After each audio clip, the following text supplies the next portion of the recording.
ya sebenarnya akan bisa memberikan efek dorong yang baik begitu ya, sehingga teman-teman mau bergiat kembali ya sekurang-kurangnya di bidangnya masing-masing ya. Kalau yang pengen belajar ya kemudian fokus belajar kembali, yang pengen bergerak bergerak kembali, tapi jangan sampai kemudian hanyut dengan dunia yang serba nyaman seperti saat ini. Itu saja, kami ucapkan terima kasih kepada Gus Roy secara khusus dan kawan-kawan sekalian secara umum. Dan tanpa perlu berpanjang kata, terima kasih. Assalamualaikum warahmatullahi wabarakatuh.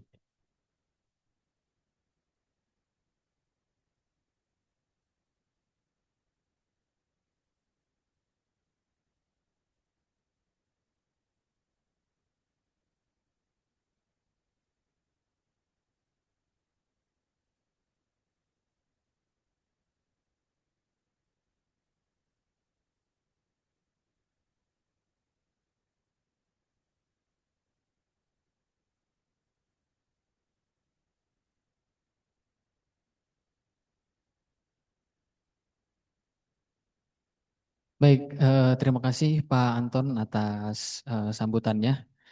Selanjutnya kita lanjutkan ke sesi diskusi ya.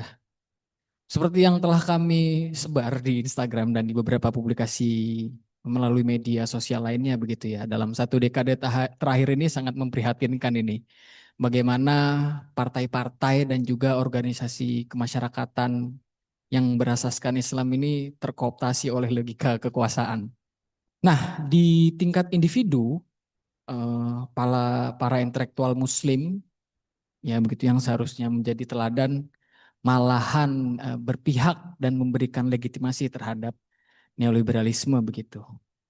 Ya mungkin kasus yang diketahui secara umum atau lumayan terangkat begitu ya, terblow up di media tentang kasus tambang ya. Di situ kita bisa lihat beberapa organisasi di tingkat organisasi maupun di tingkat individu memberikan legitimasi terhadap kekuasaan dan kezaliman begitu. Yang tadi bentuk spesifiknya adalah perusakan lingkungan misalnya dan hal-hal lainnya yang masih banyak kalau kita mau cari satu persatu. Nah, diskusi malam ini adalah tentang bagaimana aktivis Islam seharusnya membaca zaman. Lalu yang kedua, peran Islam gitu ataupun peran organisasi baik individu muslim ini bagaimana perannya untuk memberikan pencerahan atau solusi terhadap masalah-masalah ini. Atau memang karena sudah saking pragmatisnya gitu ya untuk menyelamatkan perut sendiri atau perut organisasi begitu. Memang sudah tidak eh, mungkin lagi melakukan amar ma'ruf nahi mungkar begitu. Jadi alih-alih melakukan hal tersebut ya malah secara malu-malu gitu atau terang-terangan melakukan amar ma'ruf sambil mungkar kan begitu. Baik teman-teman sekalian untuk menjawab dua pertanyaan tersebut dan kalau nanti juga bergulir diskusi saya persilakan kepada Gus Roy untuk menyampaikan dan berbagi kepada kita semua.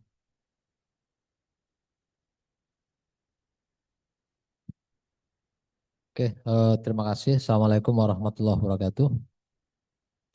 Alhamdulillahi wa kafa wa salatu wassalamu ala imami ahli sofa wal wafa Sayyidina Muhammadin al-Mukhtar al-Mustafa wa ala alihi wa sahbihi wa man kashafa al-khafa amma ba'd. Faqad qala ta'ala fi kitabihil karim a'udzu billahi minasyaitonir rajim. Bismillahirrahmanirrahim. Wa ibadur rahmanil ladzina yamshuna 'alal ardi hauna wa idza khatabahumul jahiluna qalu salama al-ayah. Sadaqallahul azim wa sadaqa rasuluhun nabiyul habibul karim wa nahnu ala dzalika minasyahidin wa syakirin walhamdulillahi rabbil alamin. Terima kasih kepada teman-teman Bentala yang sudah menyelenggarakan diskusi ini. Terus terang saya sendiri juga agak kaget di kontak Mas Alam, agak mendadak juga. Karena beliau sahabat baik saya, punya kegelisahan yang sama. Saya pikir nggak ada salahnya juga saya hadir di forum ini. Dan setelah diberikan temanya, saya pikir juga relevan dan sesuai dengan konteks politik yang sedang kita hadapi hari ini, baik dalam dinamika internal gerakan Islam maupun dalam konteks ini ya, apa itu lanskap politik nasional yang seperti kita lihat hari ini.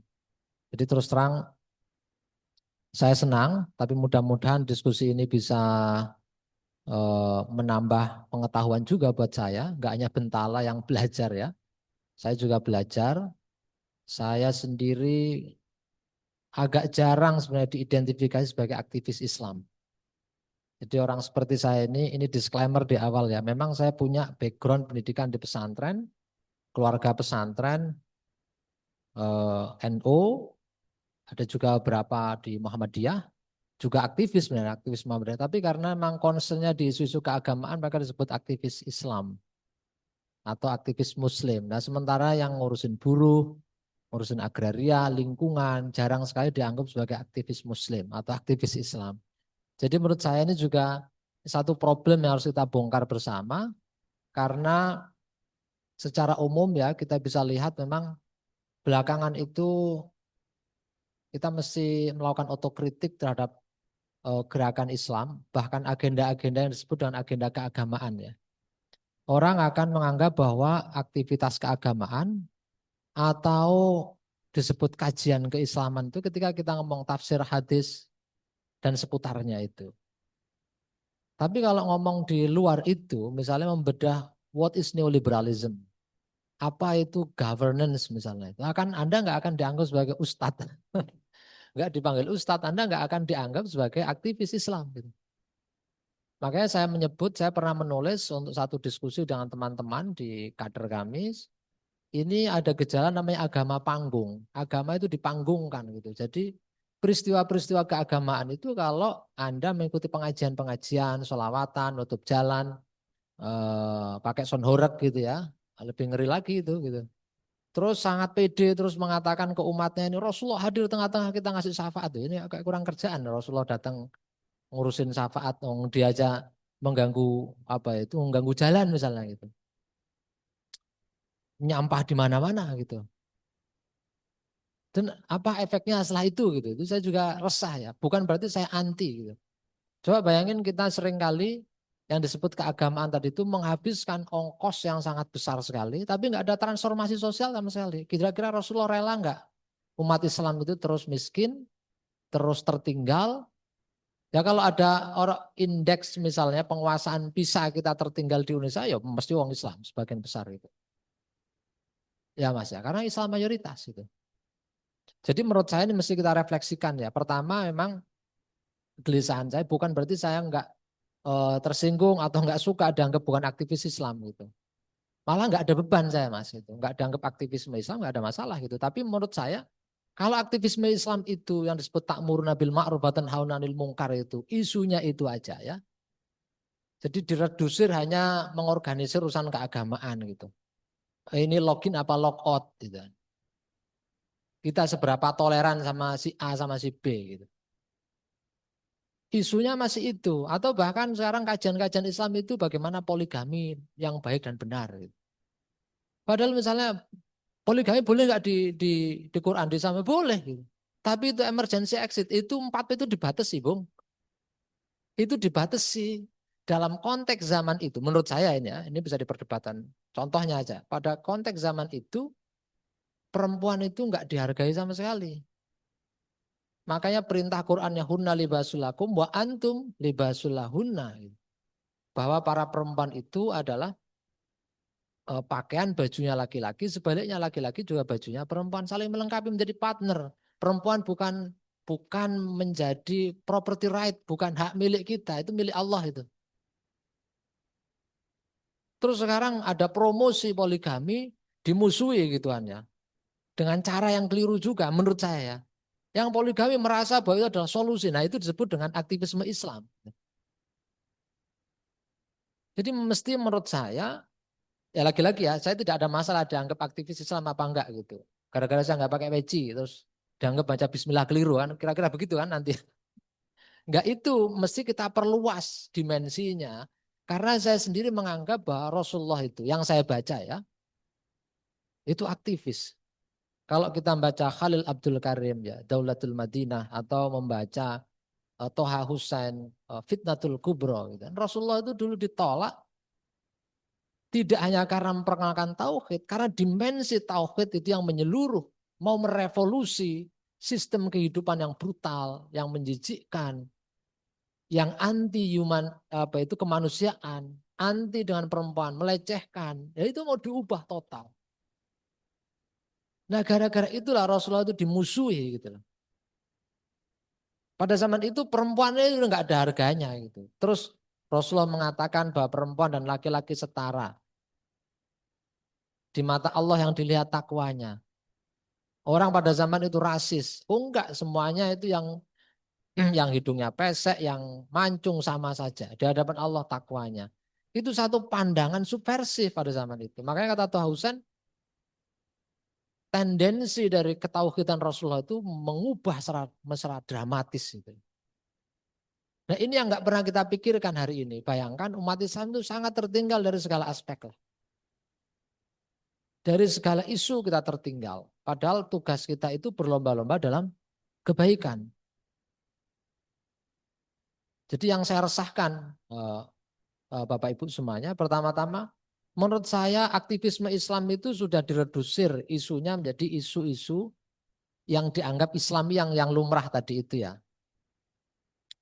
Bahkan yang sering kali kita itu ribut debat di antara kita sendiri, yang nggak capek-capek itu ya. Debat di antara NU Muhammadiyah gitu ya. Urusan apa itu yang menurut saya nggak perlu diperdebatkan.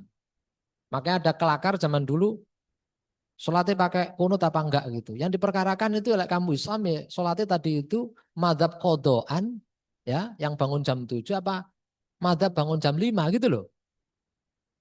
Bukan masalah dia kunut apa enggak, itu menarik itu sebenarnya. Tapi enggak cukup itu. Makanya saya sendiri selalu mengatakan bahwa mestinya dalam konteks berlomba-lomba dalam kebaikan itu umat Islam, aktivisme Islam harus bisa meletakkan posisinya dalam situasi zaman hari ini. Pada zaman dahulu, zaman Rasulullah enggak ada kapitalisme. Ya mengajarkan prinsip keadilan, jangan menumpuk-numpuk harta, jangan membuat kerusakan. Itu banyaklah dalilnya di Quran gitu. Rasulullah sendiri mempraktekkan itu ya. Pada periode Islam perdana Rasulullah itu menunjukkan dirinya sebagai manusia sebenarnya yang menggumuli peristiwa zaman itu. Makanya Al-Quran itu selalu menjawab peristiwa yang historis dan material. Makanya ada asbabun nuzul. Enggak ada itu tiba-tiba enggak ada angin, enggak ada hujan, ada perintah. Enggak. Ada peristiwa itu ditangkap dengan ayat itu kan. Itu menunjukkan bahwa Rasulullah itu melihat situasi material zaman itu. Bahkan saking materialisnya Rasulullah menurut saya. Jangan ragu dulu ya dengan istilah materialis ya. Saya jamin Anda tidak ateis setelah ini gitu ya. Selalu orang soalnya kalau salah paham nanti materialisme sama dengan ateisme gitu. Itu salah paham nih. Materialisme sama dengan ateisme sama dengan narkoba, sama-sama jahatnya itu ngeri lagi itu. Dulu Pak Taufik Ismail soalnya nulis buku itu. Marxisme Leninisme, narkoba. Loh, kok tiba-tiba dari ini satu ilmu dan ideologi politik sekaligus disamakan dengan narkoba gitu. Oh, narkoba jelas elek gitu, jelas jelek. Kalau pengetahuan ini enggak otomatis elek gitu. Dan jangan dibakukan juga. Saya membaca juga enggak menganggap ini agama gitu. Bisa ya, bisa enggak, justru bisa kita kritik gitu lah kan. Jadi Rasulullah itu menurut saya sangat memahami situasi material zaman itu. Rasulullah itu dakwah, contoh saja menurut saya begini, dakwah. Di Mekah itu Rasulullah itu mengorganisir, tapi nggak terlalu berhasil, bener ya? Jadi kalau mau berhasil itu aktivis itu harus mengorganisir. Nah Nabi Muhammad itu kurang berhasil lah di Mekah, tapi ketika hijrah cukup antusias dan antusiasmenya besar, sorry. Orang antusias pengen ikut. Nah pada waktu di Mekah, pendekatan-pendekatan di Madinah nggak sama, bener ya? Jadi bahkan ayat-ayat di Mekah sama di Madinah juga nggak sama, pendekatannya nggak sama. Itu juga menunjukkan bahwa beliau dan Islam ya, wahyu sendiri merespon situasi material. Situasi material itu situasi yang materialitas itu yang kelihatan, yang berdinamika di tengah-tengah kita. Yang tampak, yang bisa diraba, bisa dianalisa, bisa dipahami, yang berdialektika di tengah-tengah kita. Itu kita harus jeli. Waktu di Taif ya, Rasulullah itu dihina-hina ya. Bahkan dilempari kotoran, dihina-hina. Malah Rasulullah mendoakan mereka Allahumma hadi qaumi fa innahum la ya'lamun. Enggak apa-apa, malaikat enggak usah marah lah gitu. Mereka ini belum ngerti kok. Itu juga menunjukkan kesabaran revolusioner loh. Mengajak orang itu terus besok langsung berubah kan nggak bisa. Butuh tahapan-tahapan. Kalau saya di gerakan lingkungan ngajak dulu anak-anak pakai tumbler. Ini namanya ta'muruna bil ma'ruf. Ya, nggak pakai ini loh yang di sini, makanya saya pinggirin tadi itu. Nggak apa-apa. Nanti Bentala belajar kan, Bentala itu tujuannya belajar kok. Nggak apa-apa. Terus kita marah-marahin, ngapain kamu pakai tumbler? Toh, oh apa? Kamu nggak ngerti ya bahwa sistem ini sudah dikuasai oleh kapitalisme. Sumber-sumber lingkungan kita, sumber-sumber air dikuasai oleh kapitalisme. Tugas kita itu menuntut negara melayani hak atas air. Iya betul. Tapi nggak mungkin kita marah-marah. Oke pakai tumbler. Kalau saya begitu, ini ta'muruna bil ma'ruf. Watan hauna anil mungkarnya, mencegah kemungkaran dan nggak boleh kemungkaran itu berlangsung terus menerus. Oligarki nggak boleh menguasai sumber daya mineral terlalu besar dan berputar di antara mereka sendiri. Itu, dan baru kita mendorong agar negara mau memfasilitasi. Pakai simulasi kalau saya. Oh iya pakai tumbler, tapi nanti tumbler kalau airnya habis mau ngisi di mana? Masuklah ke toko-toko yang ada Maretnya itu ya. Terus ini dimasukin di sini, terus ini saya buang botolnya ke tong sampah. Ada yang salah nggak? Ada yang salah nggak Mas? Ada yang salah. Ya percuma. Ini nggak menyelesaikan masalah kalau saya cuma memperjuangkan harus pakai tumbler. Sementara negara nggak memfasilitasi kita, nggak mendemokratisasikan sumber airnya untuk rakyat. Kan umat Islam harus berdaulat atas 3 hal termasuk dengan air ini nggak boleh diperjualbelikan. Mau kamu pakai nama basmalah, alhamdulillah, astagfirullah. Ya, mau pakai nama Islam, ya mau apa terserah. Ini tetap penguasaan sumber daya yang hubungannya dengan kelangsungan hidup seluruh umat manusia dan seluruh kehidupan ini. Nggak boleh dikuasai dan diperdagangkan. Ini namanya tragedy of the commons. Seharusnya milik bersama. Ini tuh mandatnya umat Islam. Mandatnya republik gitu di Undang-Undang Dasar. Jadi kalau saya, mbak-mbak ini, apa itu ukti-ukti ini, bunda-bunda ini, nggak tahu ini calon bunda mungkin ya. Nah nanti ini kalau Anda beli air terus masukin sini, terus ini dibuang ke tong sampah ya salah. Apa? Berarti politik airnya, perjuangan politik untuk menegakkan keadilan atas sumber-sumber air kita nggak berhasil. Anda harus beli, ngapain Anda harus beli? Ini juga Anda buang kan, Anda mengekalkan, membiarkan penguasaan terhadap sumber air kita dikuasai oleh konglomerat gitu loh. Nah itu harus bertahap. Nah itu Rasulullah menurut saya materialis. Nah kadang-kadang aktivisme kita itu kurang sabaran. Nggak sabar untuk mempersuasi orang. Beda dikit udah marah gitu. Kerudungnya kurang islamis dikit sudah marah-marah gitu. Dia nggak pakai hijab ya nggak apa-apa, dia kan pakai celana gitu. Ya bertahap dong kalau Anda mau ngajak orang ya bertahap gitu loh.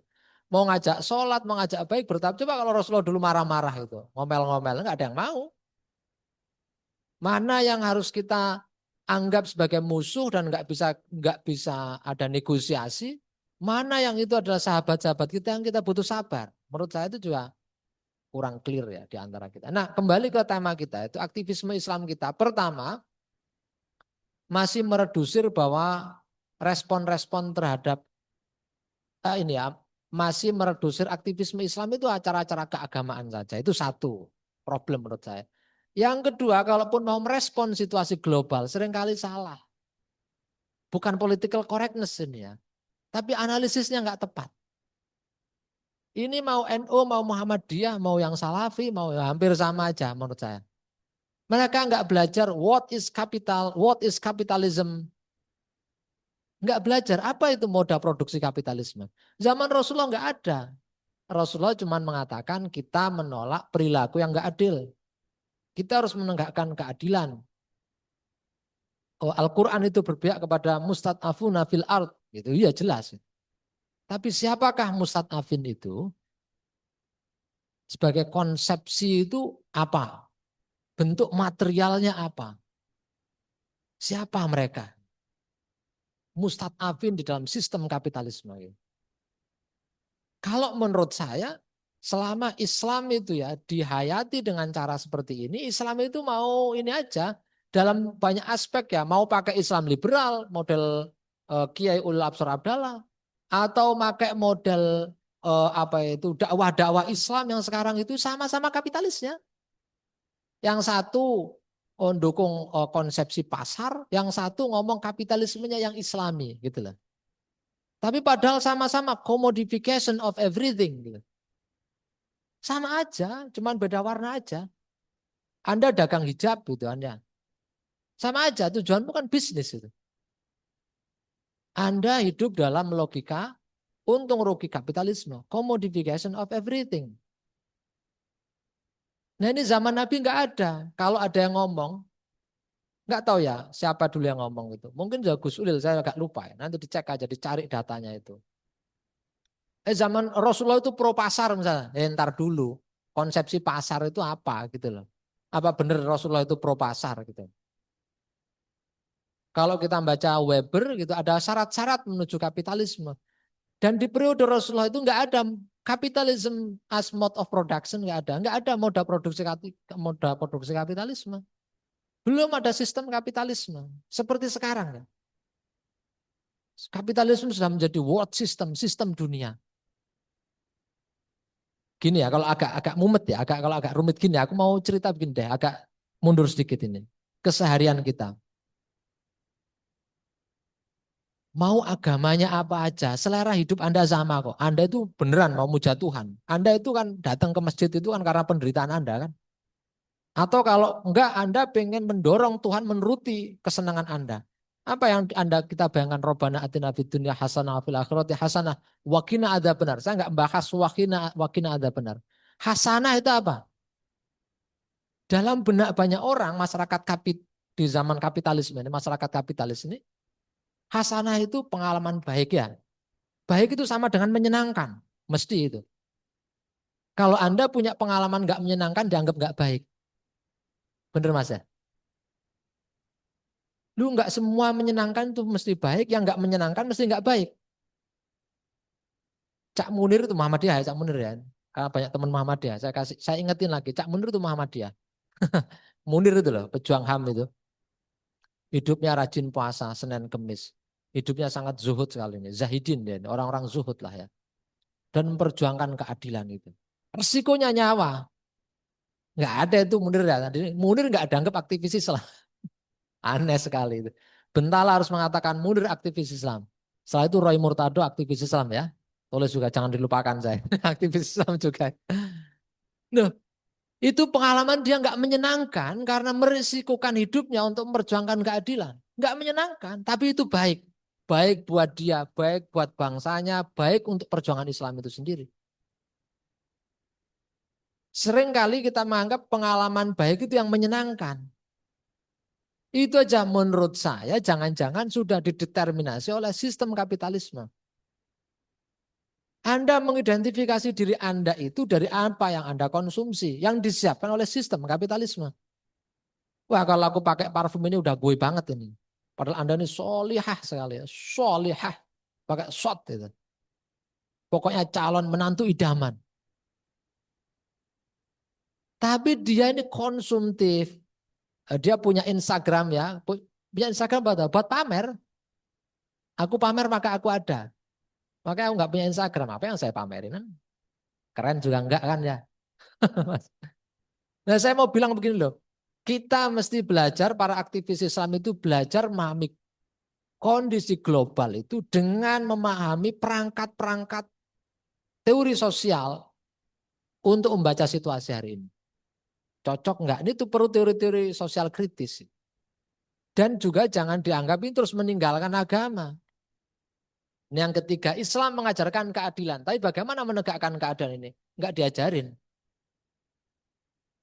Di Islam. Bukan Islam udah lengkap. Iya, enggak bahas itu secara prinsip, nilai-nilai value semuanya udah lengkap diajarin. Tapi gimana caranya enggak ada. Bangun negara ya begitu. Nah yang menurut saya ini ya masalah-masalah tadi itu harus menjadi permenungan kita. Bentala saya pikir hari ini membuka kita untuk merenungkan itu gitu. Dimensi aktivisme Islam harus diperluas, dan kalaupun melihat situasi global hari ini juga harus dipahami bahwa kita hidup dalam sistem kapitalisme, kita tidak di luar sistem kapitalisme, dan harus membaca itu dengan baik gitu. HTI saya appreciate loh ke mereka itu karena mau mengganti sistem kapitalisme dan khilafah gitu. Ya enggak ada masalah gitu loh. Tapi kamu ngerti enggak kapitalisme itu apa? Jelasin dulu dong. Sama dengan neoliberalisme, apa itu neoliberalisme?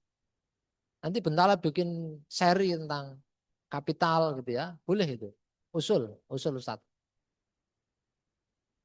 Atau kita ngaji teks-teks penting ya gitu tentang kapital. Nah, selama itu nggak bisa kita jelaskan dalam hemat saya, mohon maaf ya. Jangan-jangan kita ini belum bisa menjelaskan dunia hari ini gitu.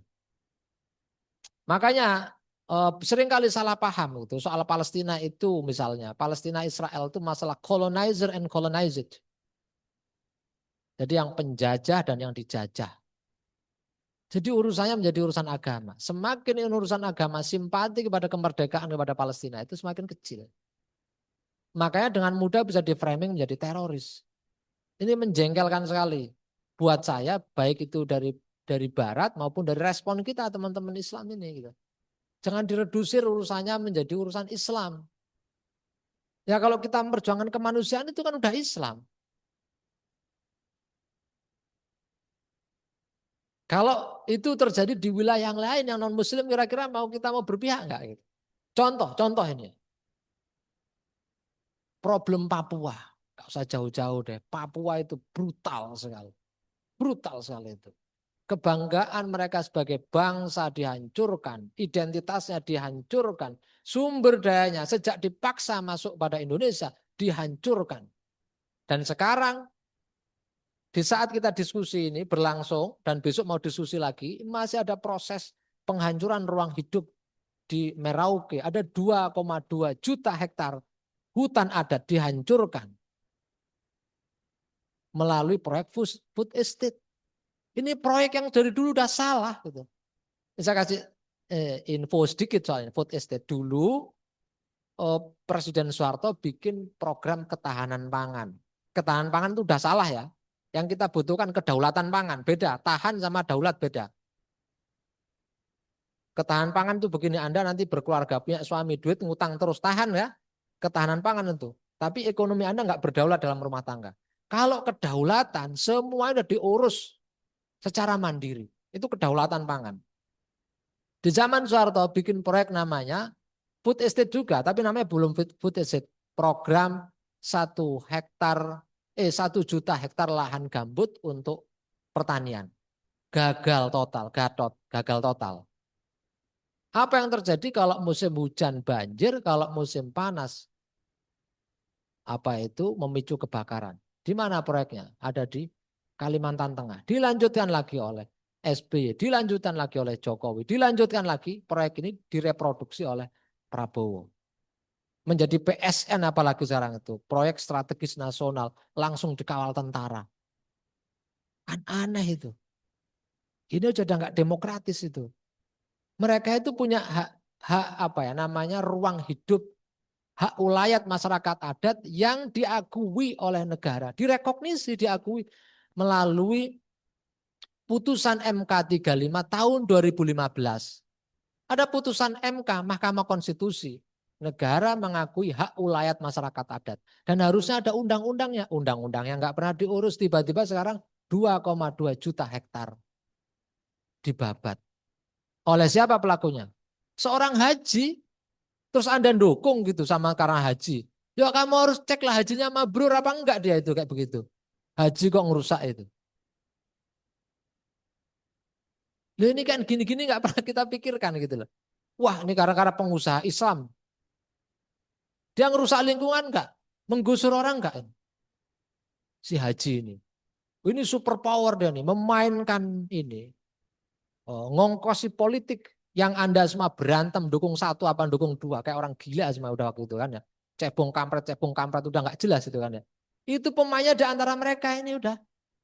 Itu namanya kapitalis begitu itu. Nanti berteman. Enggak cocok kan? Hitung-hitungannya nanti. Kalau hitung-hitungannya cocok ya bergabung lagi gitu. Pakai isu agama bisa. Anda udah nangis-nangis itu kan. Menganggap Prabowo mau perjuangkan ideologi Islam. Alah, bangun tidur gitu loh. Lupa sikat gigi gitu. Sikat gigi dulu sarapan, menganalisa dengan benar, maksud saya begitu gitu loh. Kenapa begitu? Karena kita tergagap-gagap melihat situasi ini. Kelompok Islam, terutama yang biasa diidentifikasi konservatif itu sangat tertinggal dengan isu-isu teori-teori sosial. Sangat anti sains akhirnya lama-lama. Sangat tertinggal. Anda ini mau menegakkan keadilan di zaman kapitalisme tapi Anda nggak ngerti. Itu kayak Anda mau perang nggak mempersenjatai diri gitu.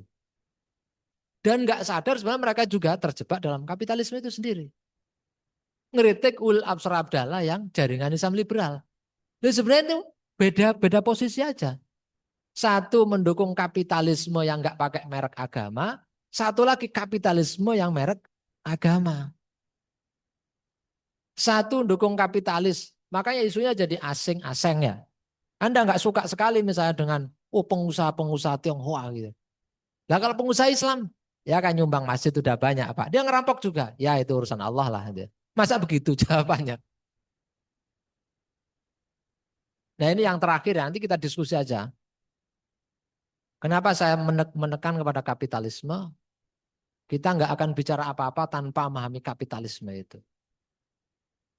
Terus kapitalisme itu paling tidak dia hidup, mereka ya kapitalisme itu sistem ini bekerja dengan syarat bahwa mereka itu melakukan expropriation of nature. Melakukan penjarahan, perampokan terhadap alam. Karena itu satu tempat akan mereka ekspropriasi atau dieksploitasi. Ya. Dikeruk habis-habisan mereka akan pindah ke tempat-tempat yang lainnya. Dan bumi nggak cukup untuk kerakusan ini. Bumi nggak cukup, nggak memadai. Dan ini incompatible with agama dengan Islam. Dengan iman kita nggak sama, udah nggak cocok. Visi Islam kita nggak sama, udah bertabrakan. Kapitalismenya mau ngeruk sebanyak-banyaknya, ya.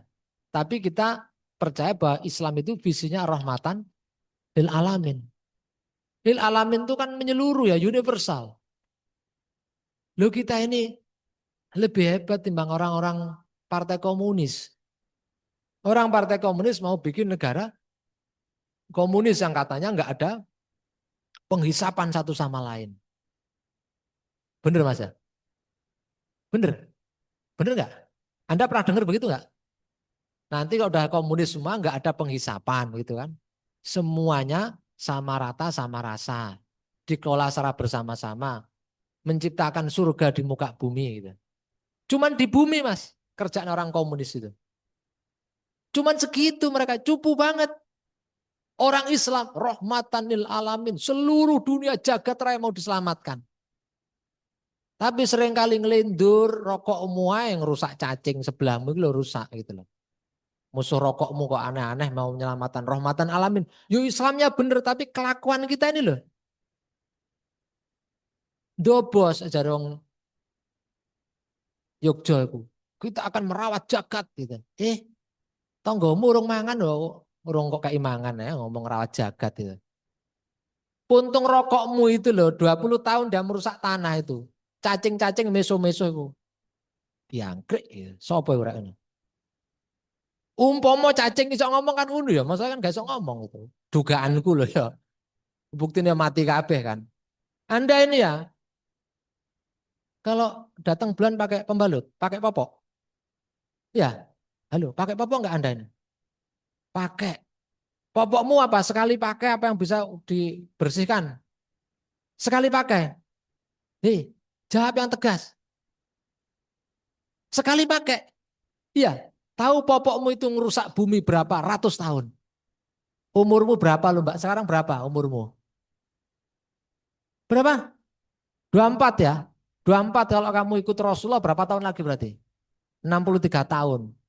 Kalau misalnya kamu nggak ganti popokmu itu, pembalut Anda itu, sekali pakai, satu pembalut tadi itu akan terurai dengan bumi 400-an tahun. Anda sudah innalillahi wa inna ilaihi rajiun. Anda zikir-zikir minta ampun Anda tanpa sadar, Anda merusak bumi.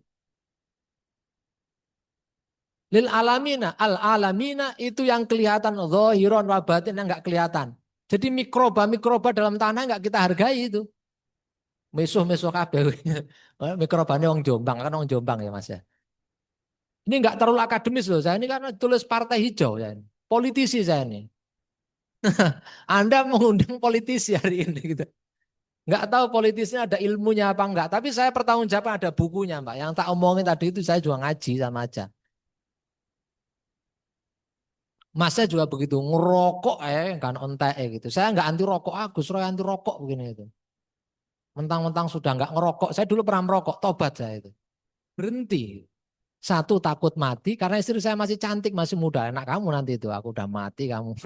Bercanda saya sama istri saya. Yang kedua lihat anak-anak saya masih kecil kok, masa saya buru-buru mati. Yang ketiga dosa masih banyak. Yang lebih fundamental dari itu semua setelah aku belajar ekologi, loh ngerusak gitu. Enggak ada alasan ini, ngerusak tubuh saya, ngerusak duit saya, dan ngerusak bumi, berhenti. Udah gitu aja saya, enggak usah debat aneh-aneh lah. Nah gini loh, visi Islam rahmatan lil alamin. Tapi selama kita dalam sistem kapitalisme enggak bisa Anda menegakkan rahmatan alamin. Ya Mas ya? Enggak bisa. Anda kok mau rahmatan alamin, mau khusyuk beribadah enggak bisa. Anda beribadah itu udah tendensinya udah jelas itu. Minta kenikmatan atau paling enggak buat bayar kredit motor ya. Ngapain sih lama-lama berdoa itu kan masalahmu banyak. Minta kredit motor segera lunas lah. Hidup itu Anda memuja kesenangan sekarang itu. Memuja gaya. Iya loh Mas. Coba dipikirin lah itu. Kita menjadi manusia-manusia konsumtif dideterminasi oleh sistem tanpa kita sadari. Kita memuja apa yang disebut oleh Karl Marx sebagai komoditi ya. Fetitisme komoditi yang ngomong ini Karl Marx. Yang nggak boleh dibicarakan di masjid biasanya ya. Langsung ateis gitu. Langsung nanti Anda asyhadu alla ilaha illallah wa asyhadu anna Muhammadan Rasulullah Islam aneh itu. Gitu kira-kira ya teman-teman semuanya, ini ngobrol santai tapi saya pikir poin-poin tadi bisa memantik buat kita dan saya menekankan kalau kita nggak memahami itu kita nggak bisa melawan imperialisme, nggak bisa memahami kapitalisme. Padahal masalah utama kita itu dan Islam sendiri itu, ini saya review ya, Islam sendiri itu nggak mungkin bisa ditegakkan di muka bumi ini dengan sangat baik kalau kita bersanding dengan sistem kapitalisme. Karena kapitalisme itu menjauhkan kita dengan Allah, menjauhkan dengan bumi, dengan sesama. Kapitalisme itu syaratnya pelit. Nah, udah kita aja lah. As-sakhiyu qaribum minallah. Jelas dekat ya Gusti Allah. Qaribum minanas mesti dekat manusia. Mesti ba'idum minan nar. Kalau Anda baik, dekat sama manusia, loman ya baik, saling membantu. Itu prinsip-prinsip ini harus kita hidupkan lagi. Kita ini didorong hidup untuk bersaing satu sama lain. Ini logika kapitalisme. Makanya perdamaian abadi nggak bisa diwujudkan di dalam sistem kapitalisme karena syarat kapitalisme itu persaingan. Siapa yang paling banyak merusak ini? Mengakumulasi kapital. Nah, logika ini harus dipahami dan dibikin kuliahnya menurut saya.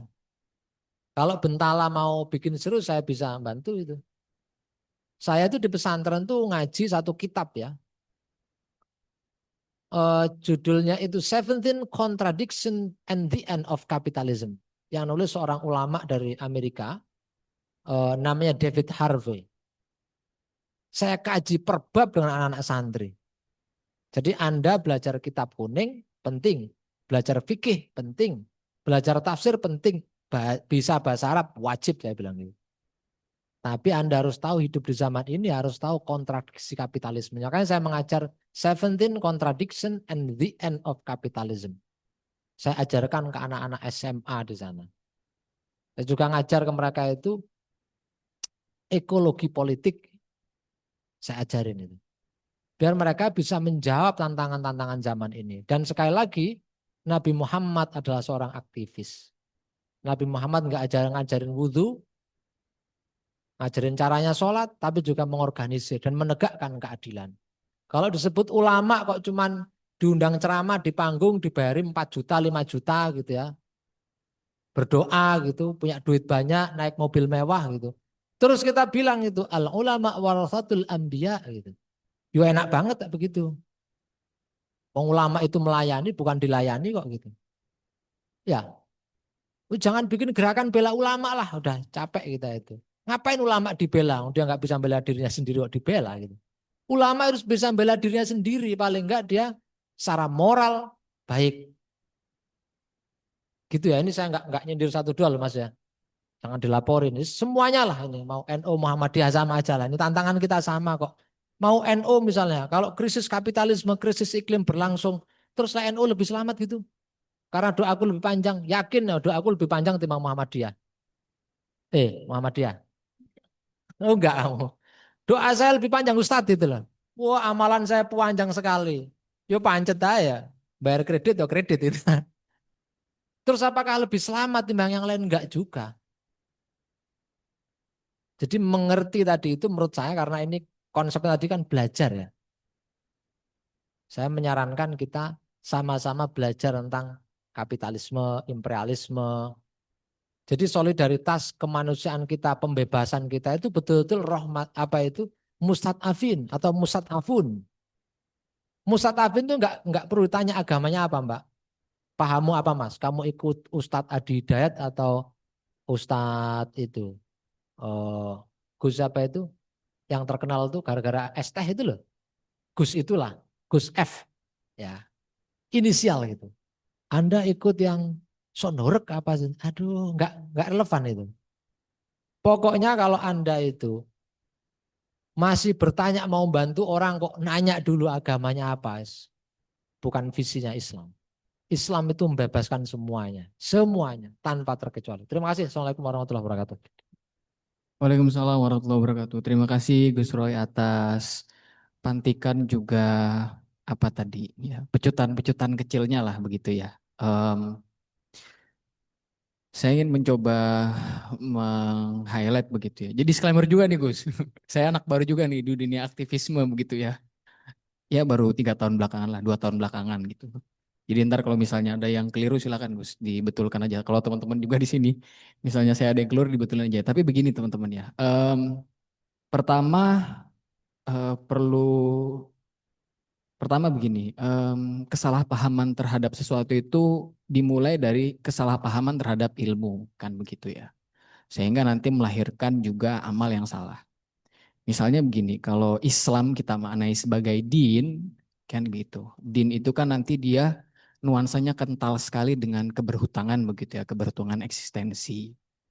Nah, ketika itu disalahpahami menjadi yang hal lain ataupun hal yang reduktif, turunannya juga nanti dia akan berbeda begitu. Dimana tadi ketika itu disalahpahami ya tentu hal-hal yang dilakukan itu bukan sebagai cara untuk membayar hutang eksistensinya kepada Tuhan, kan begitu. Tapi membayar karena asumsinya mungkin ada yang lain ya, gitu. Maka mungkin hambanya bukan, merasa berhutangnya bukan pada Tuhan begitu, kepada cukong, kepada kapital, pemilik kapital yang lain kan begitu. Ya tentu nanti juga moda-moda atau cara-cara pembayaran hutangnya itu ya dengan misalnya patronisme kan begitu atau tadi bersatu di hal-hal yang merusak lingkungan atau mungkin membuat kecemasan kan begitu ya. Nah, eh, tantangan selanjutnya kalau di tingkat ilmu ini bagaimana Islam ini berhadapan dengan modernitas begitu ya. Tadi kalau Gus Ray sangat kental sekali membahas tentang misalnya sosial politik dan ekonomi begitu ya. Contoh misal tadi kan kalau di dalam Islam itu apa sih gunanya materi gitu. Kalau misalnya gunanya materi itu kan dia untuk mendukung beribadah kan gitu. Kita dari gampangnya makan lah. Makan itu kan untuk menegakkan tulang sulbi. Nah itu dia. Sebenarnya itu misalnya dari sesimpel itu aja misalnya. Sesimpel itu. Walaupun misalnya belum membahas secara dalam apa itu ekonomi sebagai alektisot atau konsep harta dalam Islam, begitu ya. Mungkin kita ambil itu aja deh. Makan adalah untuk menegakkan tulang rusuk. Lah kan berarti begitu. Penggunaan materi itu secukupnya untuk tadi keperluan beribadah, baik di tingkat individu maupun organisasi. Kan begitu. Ketika itu sudah bergeser kepada yang lain, maka itu kan perlu dipertanyakan. Jangan-jangan tadi pemaknaan ibadahnya lain atau tadi pemaknaan Islamnya lain. Nah, lalu misalnya tadi kita luaskan kan gitu. Tadi Gus Roy berbicara banyak tentang mustadafin apa segala macam. Saya ingin memulai dari eh, satu apa namanya? Ini kan berbicara tentang aktor juga ya nanti ya. Bagaimana nanti kita memetakan siapa seteru dan sekutu kan begitu. Lalu misalnya kita bikin apa namanya? Diagram begitu ya. Yang 180 itu siapa yang spektrumnya masih kita geser. Jadi kan intinya adalah bagaimana mengubah seteru menjadi sekutu. Yang akhirnya tadi kepahaman tentang Islam yang betul kita bisa memandu kita untuk melihat mana batas kebenaran dan batas kegunaan hikmah begitu ya dari ilmu-ilmu modern yang ada saat ini kan gitu.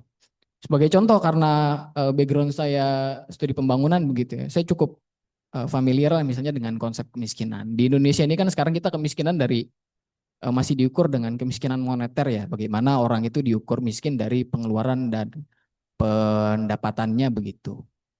Nah itu kan sekarang juga masih jadi polemik itu, di mana angka kemiskinan kita juga harus dinaikkan kan gitu. Belum lagi nanti ada apa namanya konsep lain tentang indeks kemiskinan multidimensi yang dimana itu memastikan atau melihat orang itu tidak mampu untuk mengakses pendidikan, kesehatan dan juga kebutuhan dasar.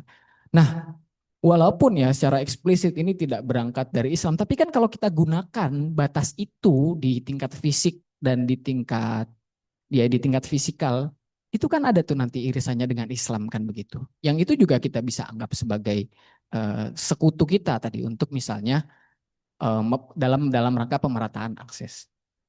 Atau misalnya apa? Eh, saya lihat di sini mungkin ada beberapa yang psikologi juga ya. Atau misalnya apa? Nah itu ada kebijakan yang mengirim siswa yang bermasalah ke barak gitu. Kenapa misalnya nggak didukung aja gitu?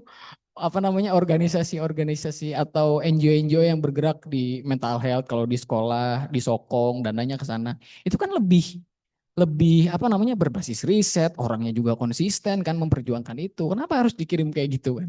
Atau misalnya nanti isu-isu spesifik yang teman-teman hadapi di sini. Nah saya kira begitu bisa ditanya nanti ke Gus Roy karena Gus Roy juga tadi kan ngaji beberapa kitab kuning dan juga ngaji ilmu-ilmu atau sains-sains modern begitu ya tentang ekonomi, politik dan sosial. Nah untuk diskusi saya dahulukan dulu untuk teman-teman yang di luring, baru nanti kalau ada yang di daring ya. Saya dahulukan yang bertanya langsung gitu, alih-alih lewat chat kalau yang di daring. Silakan teman-teman kalau ada yang mau nanya, nanggepin.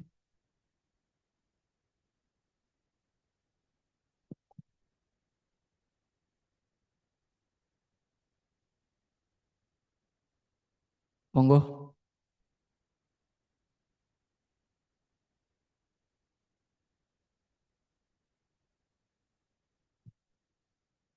Oh iya, silakan. Sebutkan nama dan apa namanya asal instansi.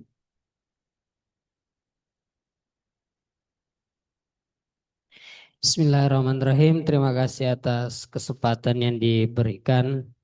Sangat senang dengan tema Majelis Tengah Tahun Bentala ini ya. Pertama soal aktivisme. Nama saya Syamsul Bahri. Saya dari Jogja. Saat ini hanya sedang mempersiapkan studi saja. Oke. Jadi tidak membawa nama kelembagaan. Oke. Baik. Dari diskusi ini memang menarik ya, apalagi dalam diskusi sosial media. Nah, yang ada dua yang ingin saya pertanyakan. Pertama, soal NU NU dan Muhammadiyah yang menerima konsesi tambang ini. Kalau NU ini kan informasi soal penerimaan konsesi tambang sudah babak belur ini di sosial media gitu ya, apalagi terakhir. Tapi Muhammadiyah ini kok belum nih? Saya terus bertanya.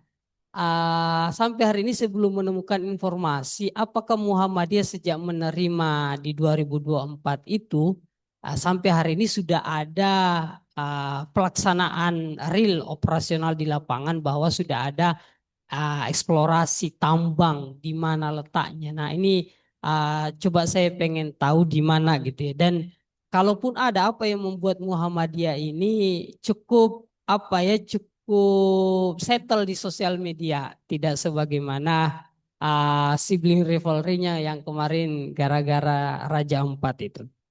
Yang kedua, masuk kepada tema materi ya. Tadi disampaikan ada satu kalimat yang membuat saya sangat-sangat ini ya, sangat-sangat terinspirasi.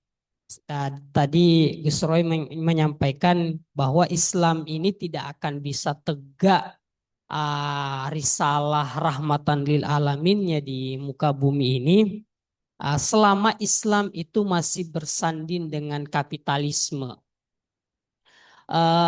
Kemudian karena saya kemudian teringat saya pernah bertemu dengan seorang dosen juga dan dia menjawab justru bahwa Islam ini itu adalah agama yang sangat dekat dengan kapitalisme. Karena Islam mengakomodir yang namanya kepemilikan barang, Islam mengakomodir yang namanya apa ya, hal-hal yang sifatnya tadi seperti pasar yang kemudian tidak harus diatur oleh negara, diberikan pada supply and demand-nya saja.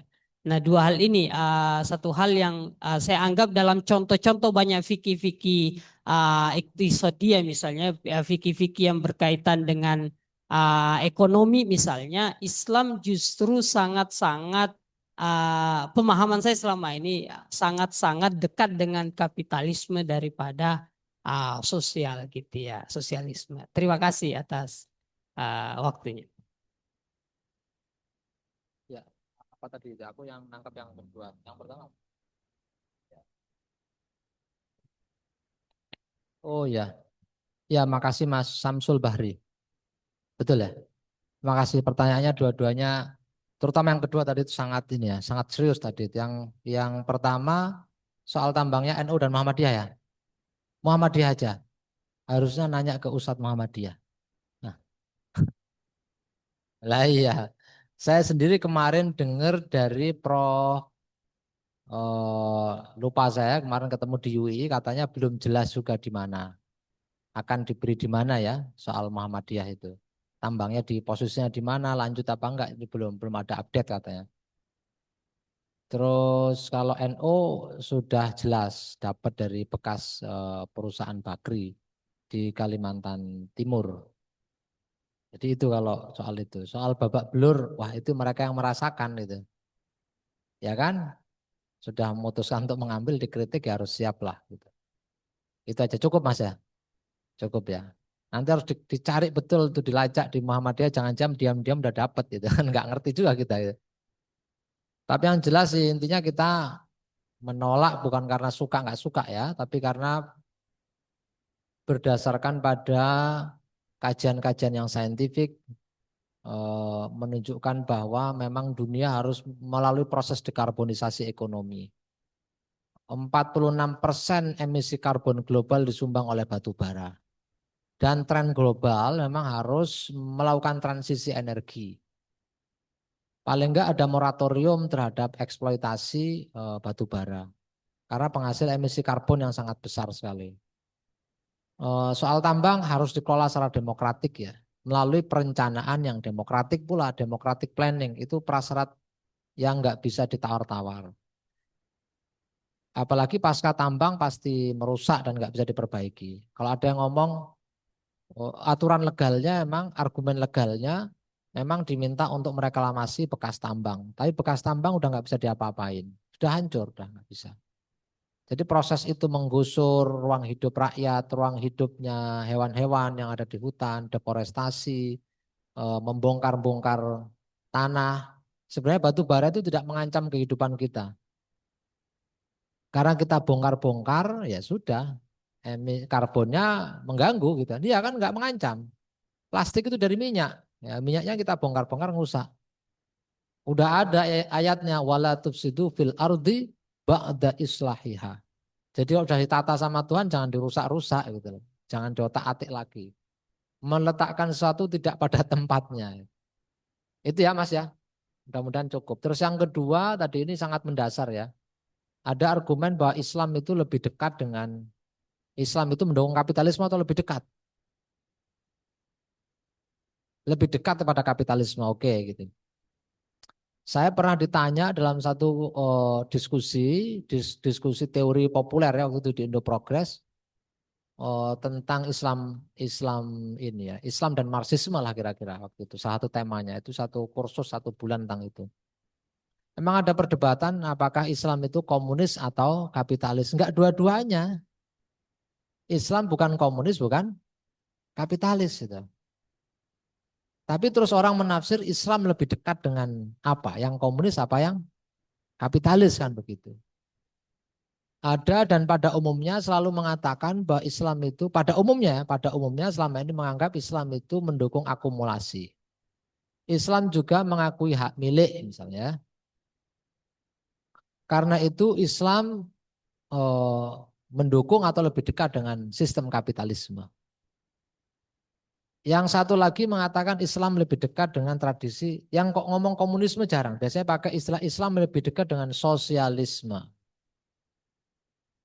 Mustafa Syibai arahnya begitu ya.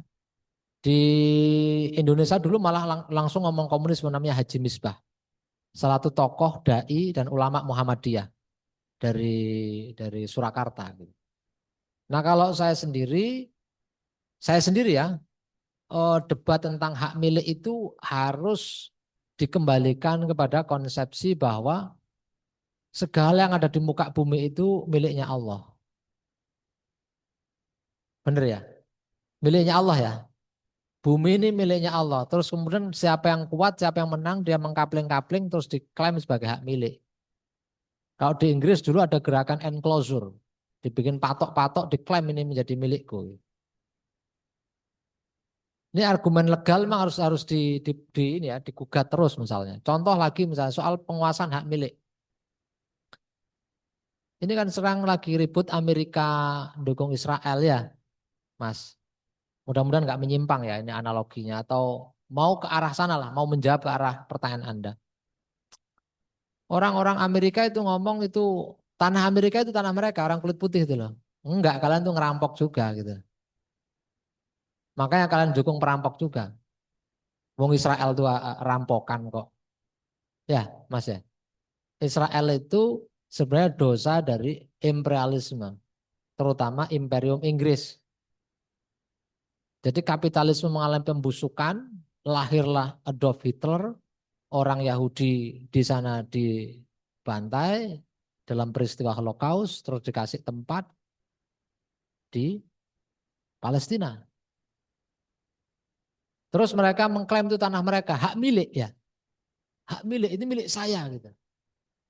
Terus kalau ada perkara hukum misalnya, ada orang kulit putih di Amerika ini, contoh Amerika tadi itu. Merasa bahwa tanahnya di sana itu 600 hektar misalnya. Hak milik, terus ada orang pendatang tiba-tiba datang ke situ gitu. Dia diusir karena itu dia mengganggu hak miliknya. Atau ada ribut soal hak tadi itu. Hak penguasaan terhadap tanah tadi itu. Ya kalau asal usulnya tetap aja kamu semua ini dari ngerampok gitu loh. Yang kamu anggap hak milik itu kan ngerampok gitu. Karena Cristobal Columbus dulu datang ke sana, merampas lah dan brutal sekali. Itu satu. Apakah hak milik itu mesti harus hak milik pribadi? Itu kan nggak pernah kita diskusikan gitu. Bagaimana dengan hak ulayat milik bersama? Kita kan di Islam juga harus mengakomodir milik bersama. Kalau semuanya dibabat habis menjadi hak milik pribadi, rusak semuanya nih. Siapa yang paling berkuasa dia mengkapling-kapling. Bayangkan ada orang punya ratusan ribu hektar tanah di Indonesia. Dia megang konsesi tambang, dia megang konsesi hak usaha di sektor perhutanan. Mereka bisa punya HGU izinnya itu 90 tahun.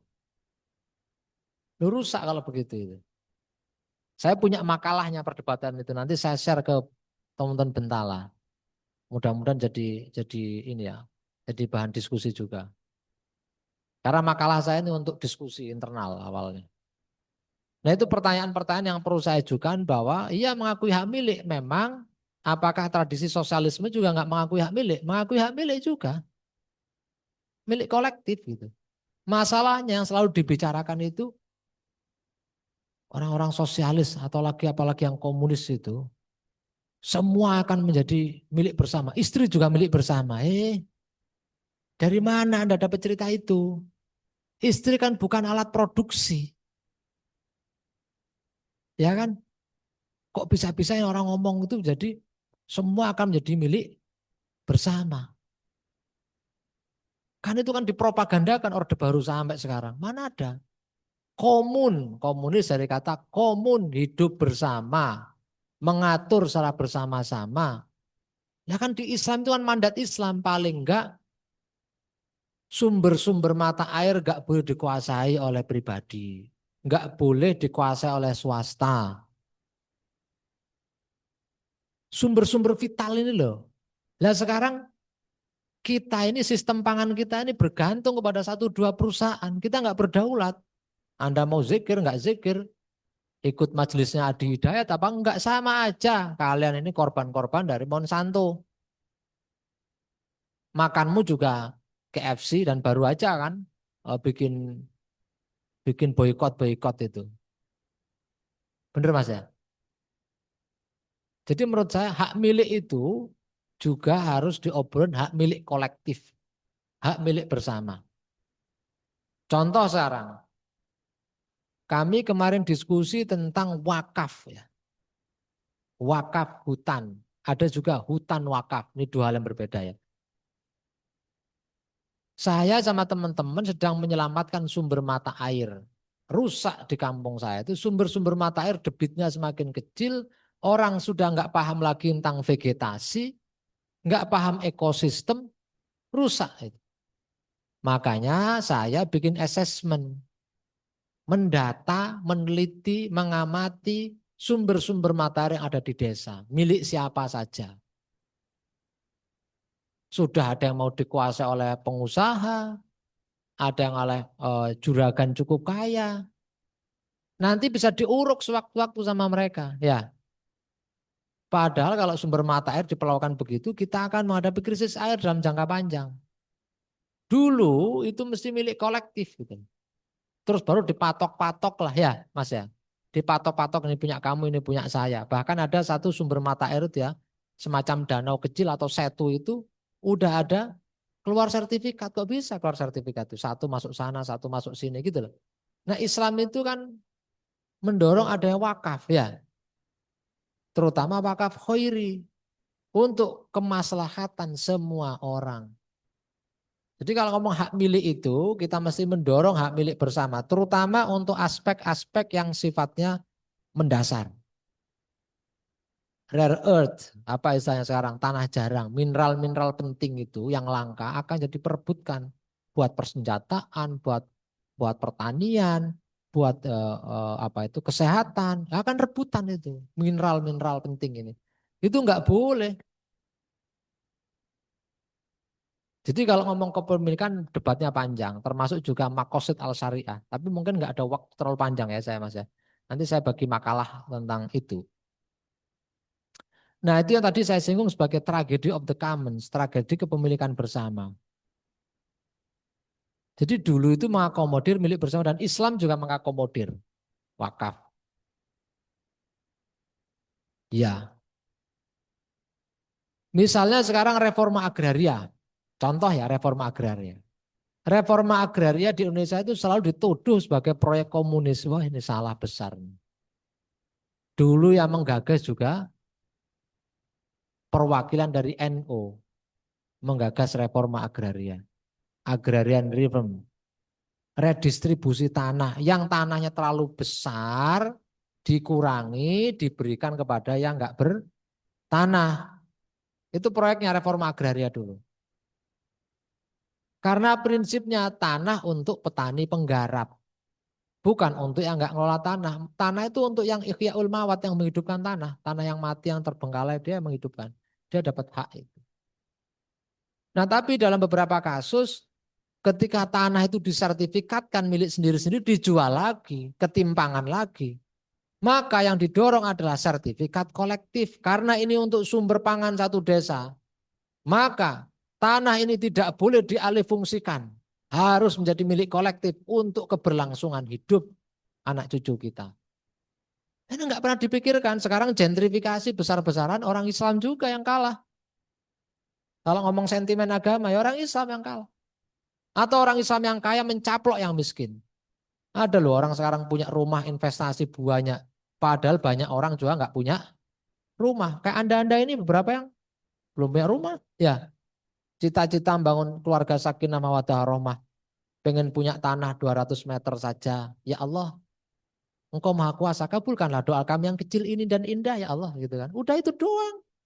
Padahal penjahat-penjahat ini menguasai beratus-ratus ribu hektar. Kok ada kita nggak kebagian? Debatnya panjang mas itu. Hak hidup, hak atas kekayaan diakui kan? Nah kita debat nanti diskusi soal kekayaan, hak atas properti ya di Islam diakui gitu ya. Itu panjang lah ya. Tapi menurut saya yang jangan dilupakan tuh hak milik kolektif. Jadi hak milik, tapi milik kolektif gitu. Terutama untuk sumber-sumber vital. Sumber pangan. Lu pangan kita ini ya di Indonesia nih, saya kembali lagi ke pangan. Pangan kita itu enggak sustainable, enggak berkelanjutan. Rentan sekali Anda ini. Pangan kita ini, Anda enggak bisa gantungin sama Indomie. Ya, sama Bulog. Ngimpor terus itu udah korupsi, ngimpor enggak sehat. Coba satu kampung berdaulat atas pangan, itu enggak diubah. Semua janda-janda di situ makan pokoknya. Hidup ikut sholat, ikut zikir, tenang. Enggak bisa makan Anda suruh zikir terus. Tapi jangan ngasih doktrin Anda enggak bisa ngasih hidup buat mereka gitu. Nah itu problem banget itu menurut saya. Jadi hak milik boleh oke kita mau hak milik, tapi yang paling fundamental hak milik kolektif. Oke enggak seluruh satu negara pakai ekonomi komando enggak begitu. Itu tradisi marxisme birokratis. Itu kan soal tata kelola. Saya lu enggak setuju yang begitu itu. Makanya titik tekan kami itu democratic planning. Democratic planning itu perencanaan demokratis. Wasyawirhum fil amr syura bainahum, bermusyawarah di antara kita. Ini satu blok ini mau dibikin apa, kawasan apa. Oh ini kawasan pangan kami bersama-sama. Satu umat di sini ini. Biar tenang hidupnya ya. Terus kalau perlu sudah punya rumah sakit sendiri. Gitu-gitulah. Muhammadiyah ini sebenarnya lebih mudah didorong untuk ini. Kan punya aset kolektif Muhammadiyah ya. Di bawah Muhammadiyah loh ya, punya aset kolektif milik umat itu. Nah itu kalau diperluas, coba kita ngomong ketimpangan terhadap perumahan. Anda hidup di Jakarta, gaji cuma 5 juta. Pengen bangun sakinah mawaddah rahmah, berat bos. Gak bisa itu, berat itu. Makanya ada gerakan child free itu selain menantang ini ya, menantang krisis macam-macam lah alasannya.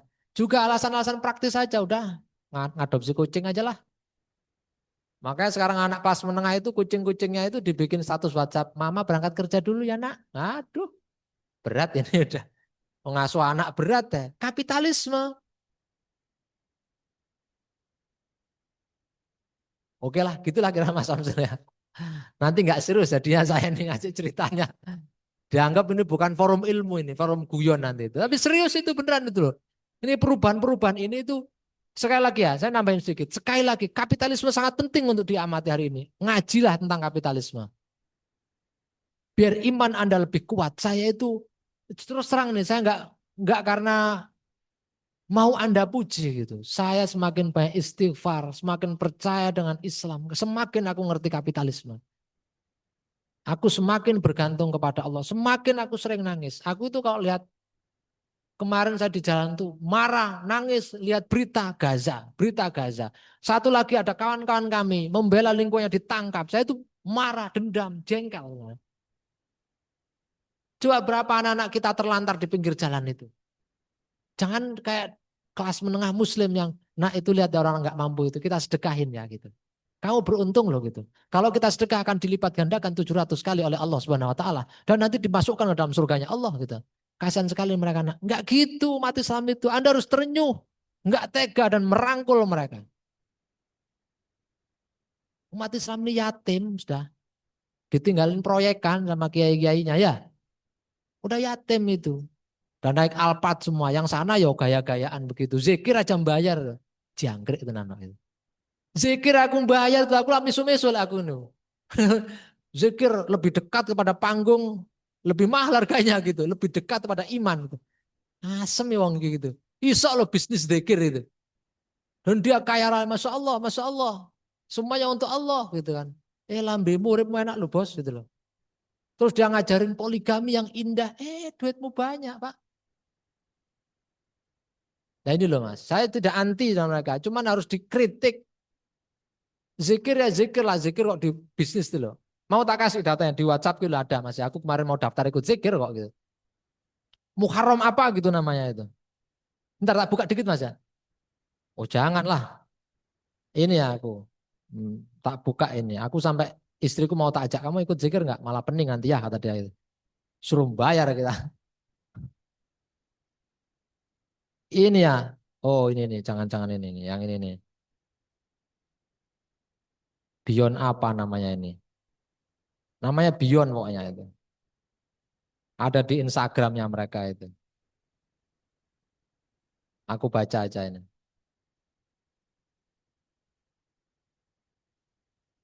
Beyond the Limit judulnya. Namanya Beyond the Limit. Ini kan lagi populer ya.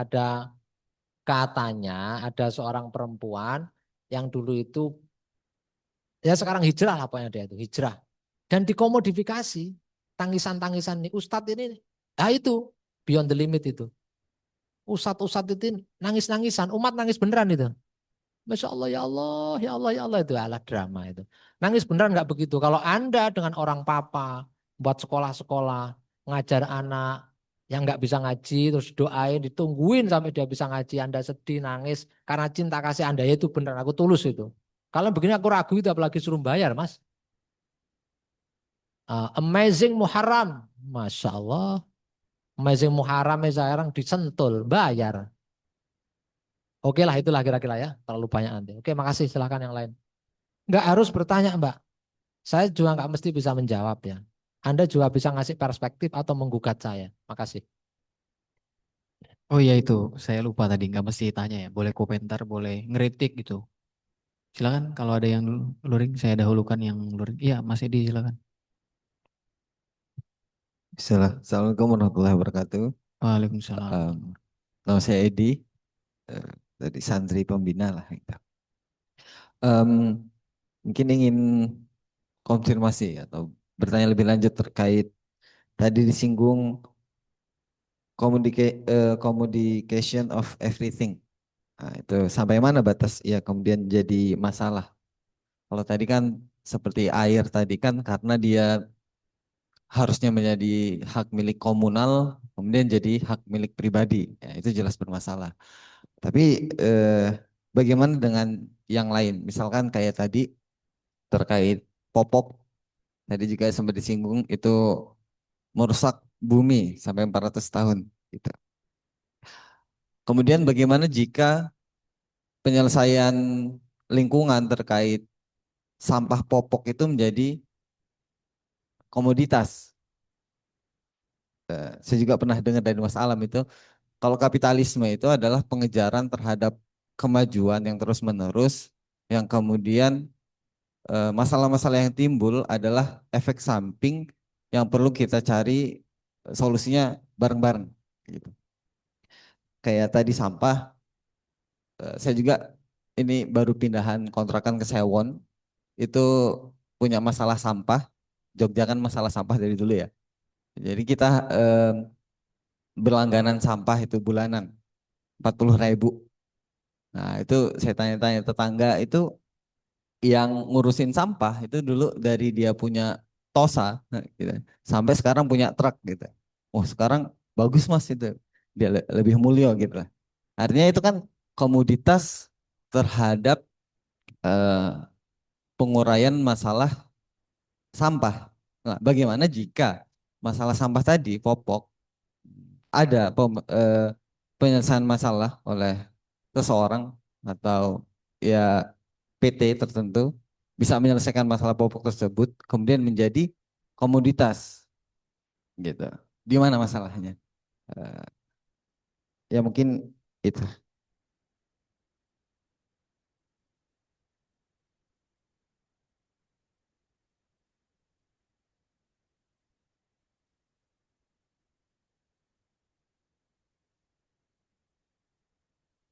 Oke ya, makasih Mas. Soal commodification of everything itu gini. Segala-galanya sekarang diukur dalam kalkulasi untung rugi. Segala-galanya adalah soal bisnis. Orang bikin sekolah Islam bisnis sebenarnya. Pergi haji bisnis. Zikir tadi bisnis. Bisnis ini. Nangis kalau aku ikut ini. Nangis karena ya kehilangan duit. Ini ya judulnya ya. Udah ketemu nih. Beyond the Limit. Amazing Muharram. Closer to the stage. Closer to the spirit. Masya Allah. Jadi lebih dekat ke panggungnya itu, lebih dekat kepada apa itu kebenaran lah kira-kira. Lebih dekat Tuhan. Yang paling mahal itu diamond. Tempat duduknya itu lebih dekat itu. 4.999.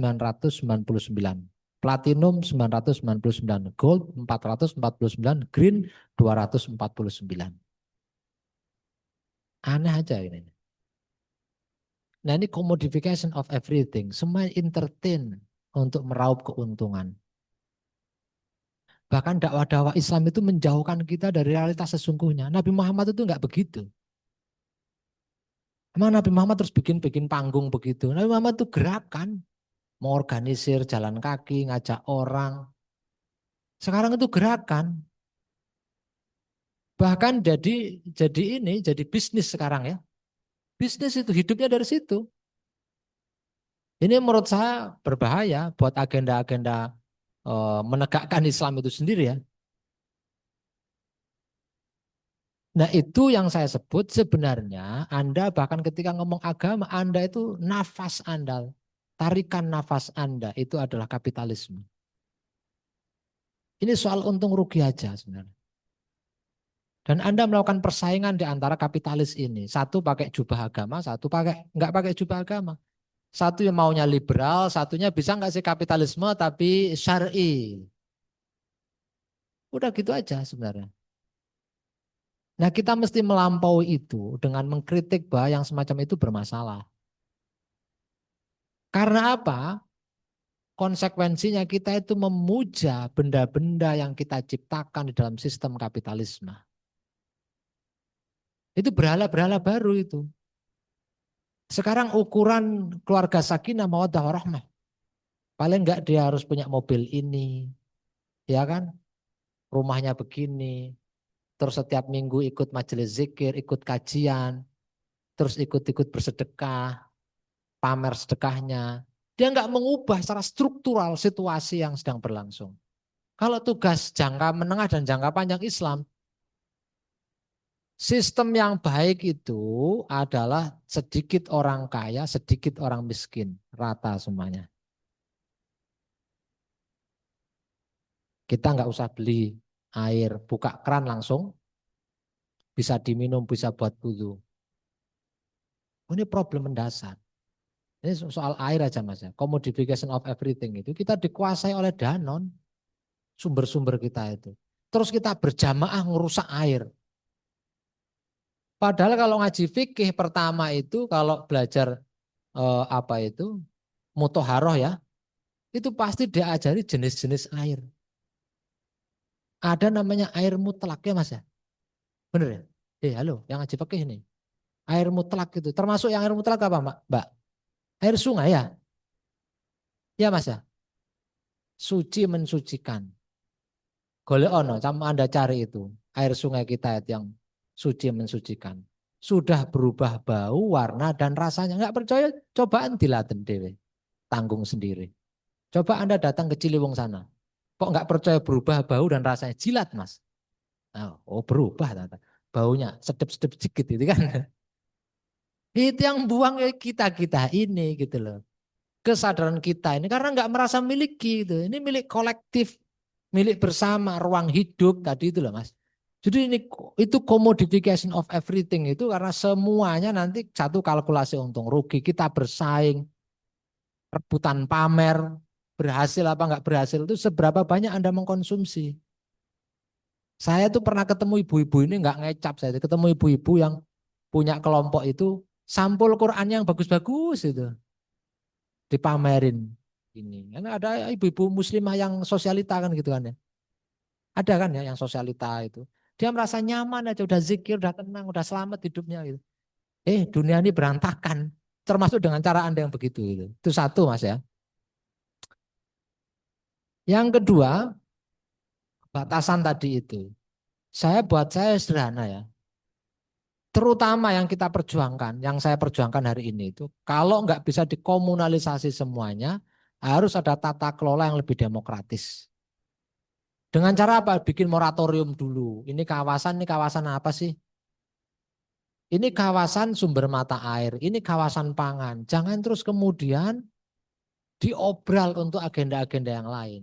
Di NU sudah ada sebenarnya Batul Masail yang mengatakan bahwa alih fungsi tanah, lahan produktif pertanian misalnya untuk keberlangsungan hidup karena sektor pertanian nggak boleh dialihfungsikan untuk sektor yang lain. Karena berdampak madharah amah kepada ekonomi rakyat, hukumnya haram. Semua aktivitas ekonomi yang dimulai dengan proses gosop ya. Ini yang ngomong Wahbah Zuhaili. Nggak boleh. Ya semua aktivitas ekonomi kita itu gosop sekarang. Yang menimbulkan apa? Pertikaian. Yang bukan miliknya tiba-tiba diklaim. Karena dapat legalitas dari negara. Negara ini sakar PDW gitu loh. Semuanya sendiri. Nah itu harus clear dulu Mas. Anda misalnya Anda di sini hidup di mana gitu. Di satu kawasan. Oh dulu lahan hijau. Kan ada tata ruang RT RW ya. Ya, ada namanya tata ruang namanya RT RW, rencana tata ruang ya. Dan wilayah. RT rencana tata ruang wilayah. Aku jadi lupa ya. Coba itu, kira-kira itulah ya. Jadi ada tata ruang di situ itu. Oh ini gunanya untuk pemukiman, ini untuk persawahan, ada itu Mas. Sekarang ditabrak semuanya itu ya. Lahan-lahan yang dulunya kawasan hijau harus ditabrak, diberikan untuk investasi yang lebih besar. Terus untuk sektor ini misalnya properti untuk perumahan, kebutuhannya sangat besar. Apa Mas RT RW Mas? Jadi lupa. Rencana tata ruang wilayah, bener sih. Rencana tata ruang wilayah. Jadi ada peruntukan ini untuk ini sudah ada. Itu bisa diatur-atur semua pemilik modal. Nah itu Mas batasannya itu. Kalau ini nggak dikontrol, ini juga cara kita untuk mempertahankan ruang kolektif harusnya. Sumber mata air itu mestinya emang menjadi aset bersama, nggak boleh menjadi milik sendiri. Sekarang, wah pengusaha-pengusaha, Anda tahu nggak di mana itu titik-titik penyedotan air ini, air kemasan ini sekarang menghadapi krisis air. Oh, saya kan cuma ngambil sumber di sini. Sumber itu memang dengan di sana nggak nyambung. Kayak Bahlil kemarin ngomong. Ini sudah tidak ada masalah gitu, tidak merusak karena jaraknya Pulau Gak PT Gak dengan pulau yang sana ada 30 kilometer sampai 40 kilometer. Jadi nggak ada masalah gitu. Dia nggak belajar ekosistem. Nyambung semuanya apalagi itu lautan. 30 kilo kamu naik speedboat nyek udah nyampe. Kalau Jogja 30 kilo bisa 2 jam. Kalau musim liburan ya. Ini ekosistem. Jadi kalau ini satu wilayah, satu titik yang rusak akan mengganggu titik-titik yang lainnya. Itu satu kawasan itu, gitu loh. Jadi itu mesti diperhitungkan. Contoh lagi, ada undang-undang yang melarang, ini contoh lagi Mas ya, soal batasan tadi itu kolektif. Ada undang-undang yang melarang, undang-undangnya bunyi begitu. Undang-undang mengatakan nggak boleh mengelola tambang, apapun aktivitas ekstraktif di pulau-pulau kecil. Pulau Gak nggak boleh, Pulau Wawoni nggak boleh, Kabaena nggak boleh. Banyak pulau-pulau kecil dihancurkan. Terus teman saya Iqbal nanya kan, ngomong sama Gus Wil, Gus Wil, ngapain Anda mau mikirin harus mengembalikan kerusakan tadi itu? Anak saya pulang kampung juga udah rusak semuanya. Kau itu udah nggak ngerti orang ini gitu loh, nggak ngerti masalah. Nah itu Mas, itu moratorium misalnya, batasannya ini nggak boleh, jangan diubah. Kalau nggak habis loh, habis urusan urusan perumahan aja udah rumit ya. Housing problem, agrarian problem. Ini harus kita jawab ini. Ya ini dakwah jihad umat Islam hari ini itu jihad untuk merebut keadilan. Kalau nggak habis semua. Nah yang kedua pertanyaan Anda soal sampah ya.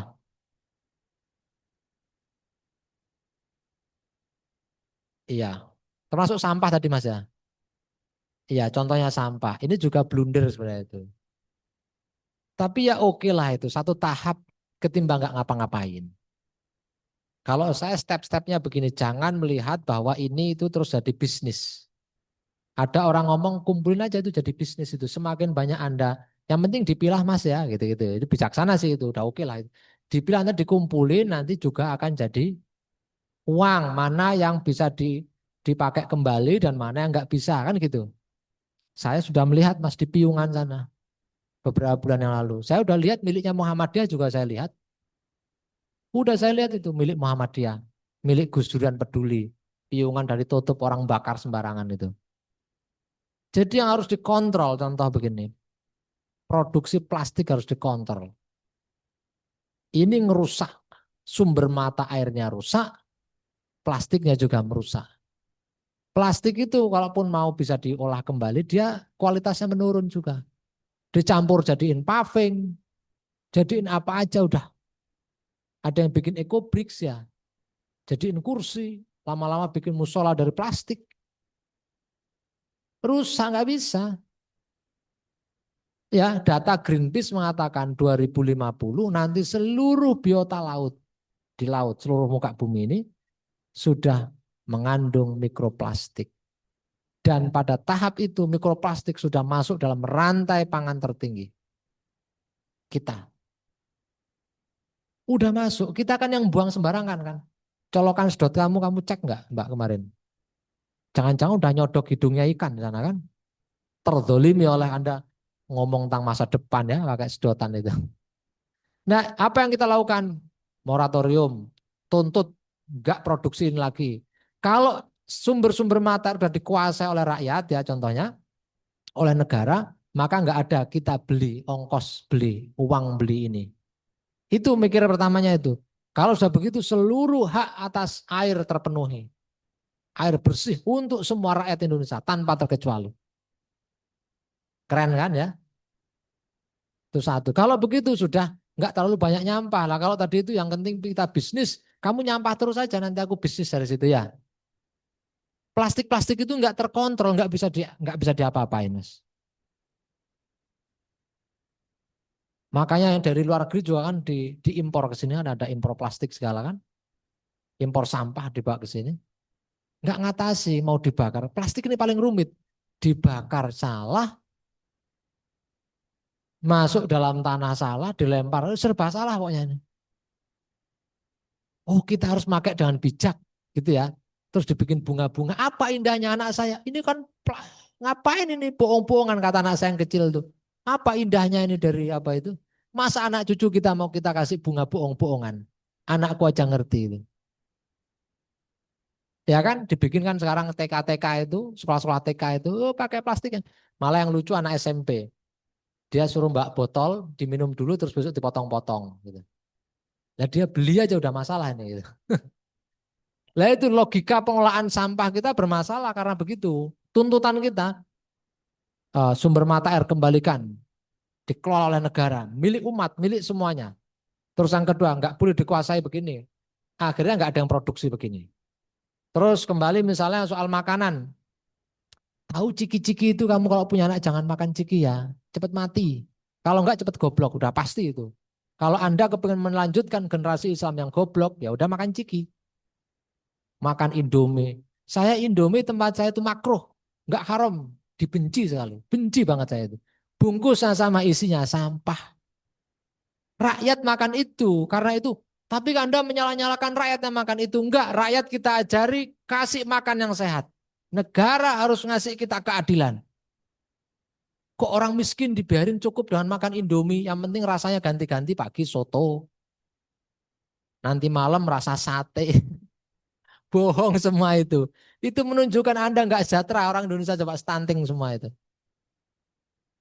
Ini loh, jadi ini dimensi luas ini Mas. Jadi kalau mengolah sampah yang tadi itu, saya mengapresiasi karena dia paling enggak mikirin, tapi ini berbahaya. Kalau logika berpikirnya nyari untung dari mengolah sampah. Sampah menjadi berkah gitu kan. Enggak ada sampah itu berkah, itu enggak ada. Enggak berkelanjutan. Coba ini tadi ada Panggung Harjo. Siapa yang dari Panggung Harjo? Jenengan enggak ngatasi Panggung Harjo. Coba cek aja, tanya ke siapa itu Lurah Panggung Harjo. Wahyudin. Wahyudin namanya. Pak Wahyudi ya. Ayo buka-bukaan sama saya, sama-sama belajar lingkungannya ini. Gitu. Ayo buka-bukaan. Kalau mau jujur-jujuran nggak ada, gitu. Nggak solutif Mas, ya bener nggak? Sekarang sampah di Jogja kemarin piungan tutup berantakan di mana-mana. Sekarang investor main gitu ya.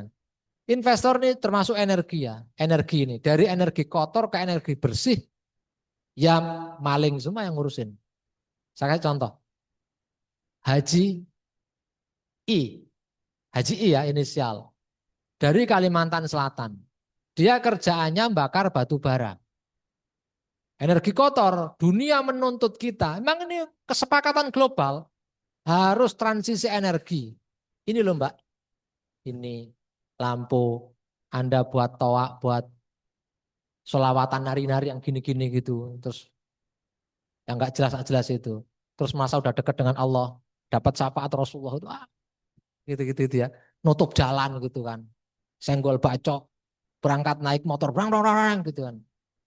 Ya itu pakai ini loh, energi ini loh. Semakin Anda nggak bijak pakai energi ini, karena pakai batu bara, bakar batu bara menyebabkan krisis iklim.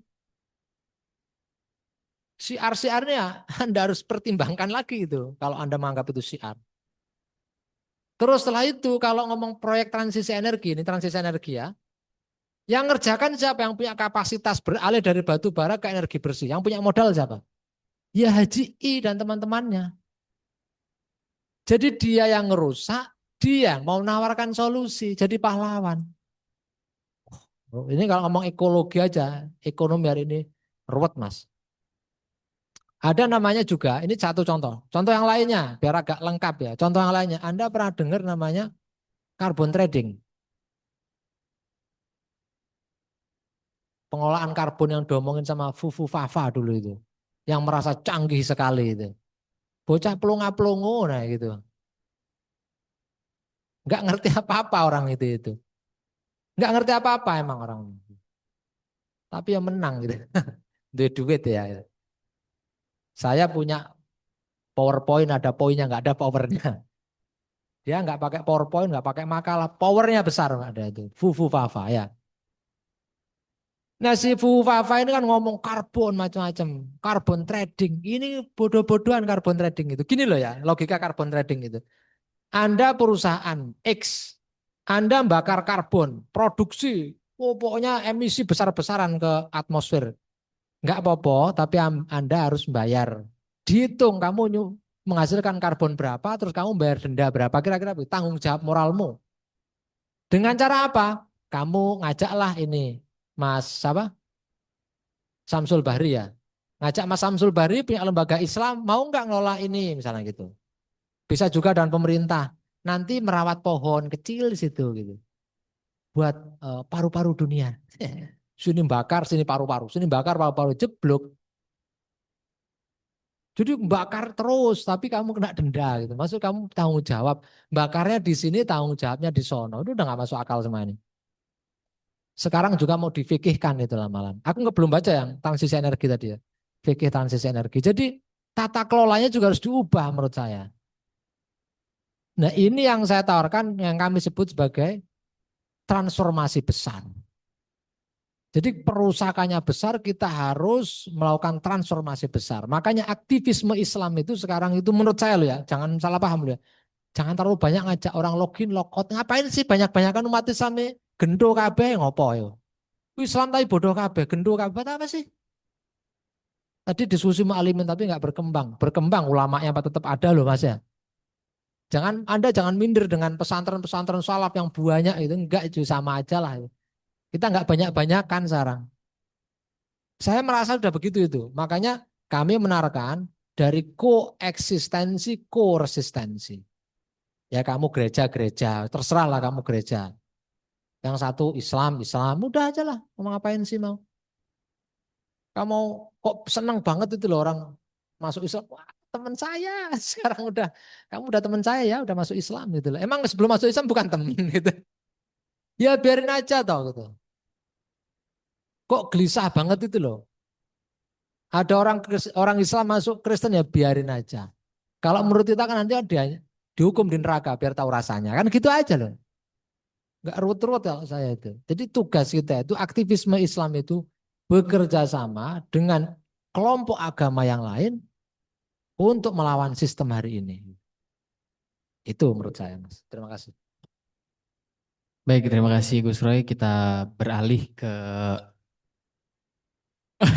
terakhir, sesi terakhir. Ini ada dua pertanyaan yang bagus nih. Ini yang pertama masih terkait dengan kapitalisme ya. Tadi dari apa yang Gus Roy, ini dari Mas Roni Sulisno. Dari apa yang Gus Roy sampaikan, banyak sekali mengkritik sistem kapitalisme yang justru saat ini merusak kehidupan mulai dari pemikiran hingga tindakan. Salah satu hal yang menjadi arus utama dari kapitalisme adalah sosialisme. Nah ini benar nggak ini? Dalam teologi pembebasan Ali Asgar Engineer menekankan pada pembebasan ekonomi salah satunya. Yang dimana dalam hal ini kaum mustadafin ditindas oleh kapitalisme. Nah pertanyaannya apakah ini sama dengan apa yang dibahas oleh Ali Asgar? Nah itu. Lalu yang kedua, ini agak menarik nih Gus. Cara berislam kita masih dari saya nggak tahu ya ini dari saudara atau saudara Dika ya, tapi di sini tulisannya namanya Dika gitu.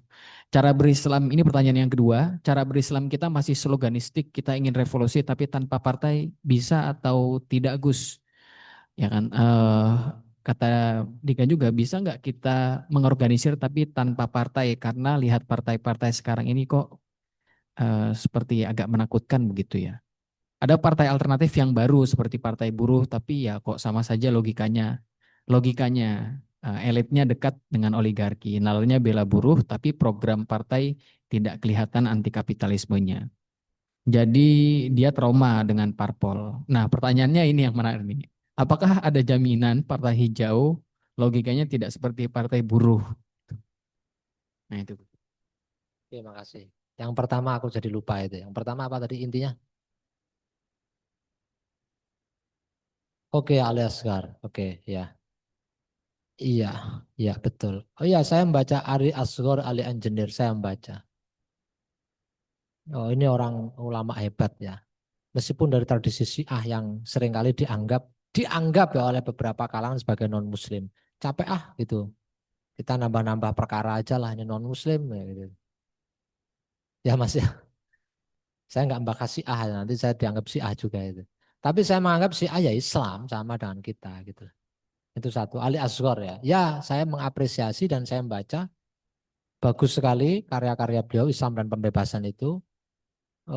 Tapi memang lebih banyak ke imperatif moralnya ketimbang analisis ekonomi politiknya. Itu kekurangannya ya, kekurangan beliau.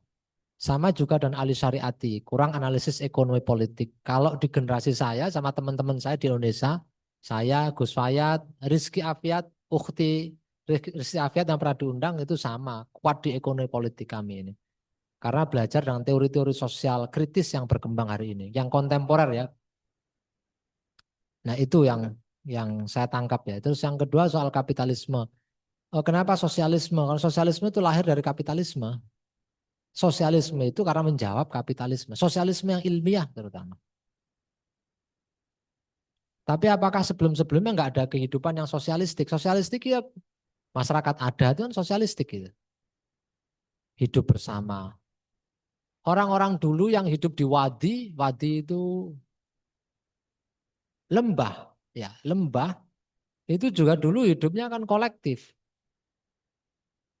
Hidup kolektif, hidup bersama mereka. Diurus bersama masalahnya, diselesaikan bersama, ya itu ya sosialis itu. Sumber mata air tadi nggak perlu dikuasai sendiri, padang rumputnya dikelola bersama bahkan bergiliran ya kan, olah ternak ya itu sosialis itu. Sebenarnya gitu aja gitu loh. Tata kelola yang demokratik dan alat produksinya juga didemokratikkan. Terutama sumber-sumber vital harus demokratis. Itu yang soal Azhar Ali ya dengan sosialisme.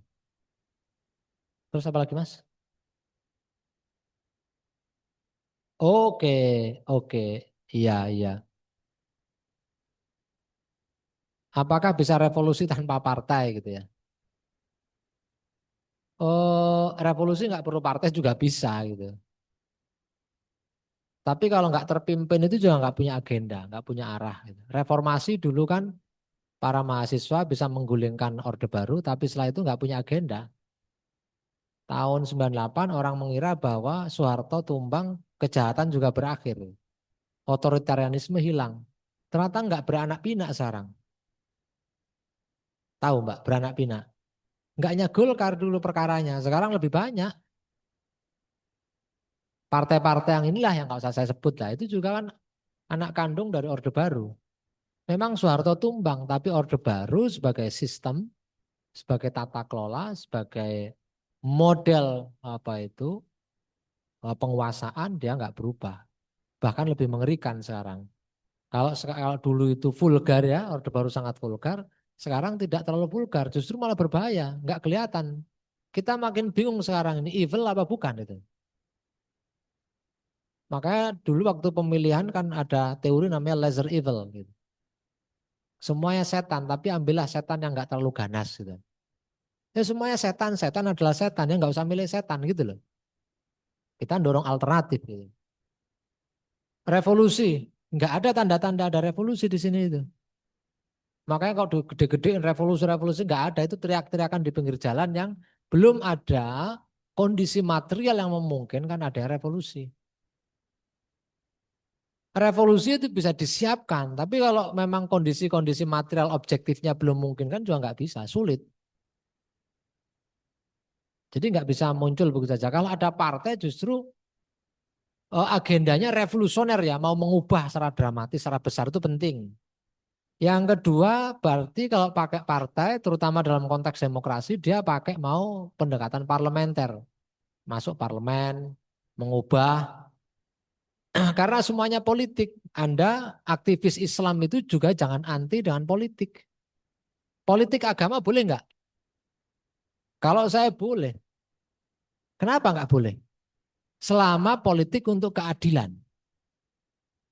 Loh saya kan nggak perlu nutup-nutupi. Kenapa kamu membela rakyat ya? Karena Islam begitu minta kita untuk bela rakyat. Pemerintah kan kita bela. Kenapa kamu menegakkan keadilan? Karena perintah Islam menegakkan keadilan.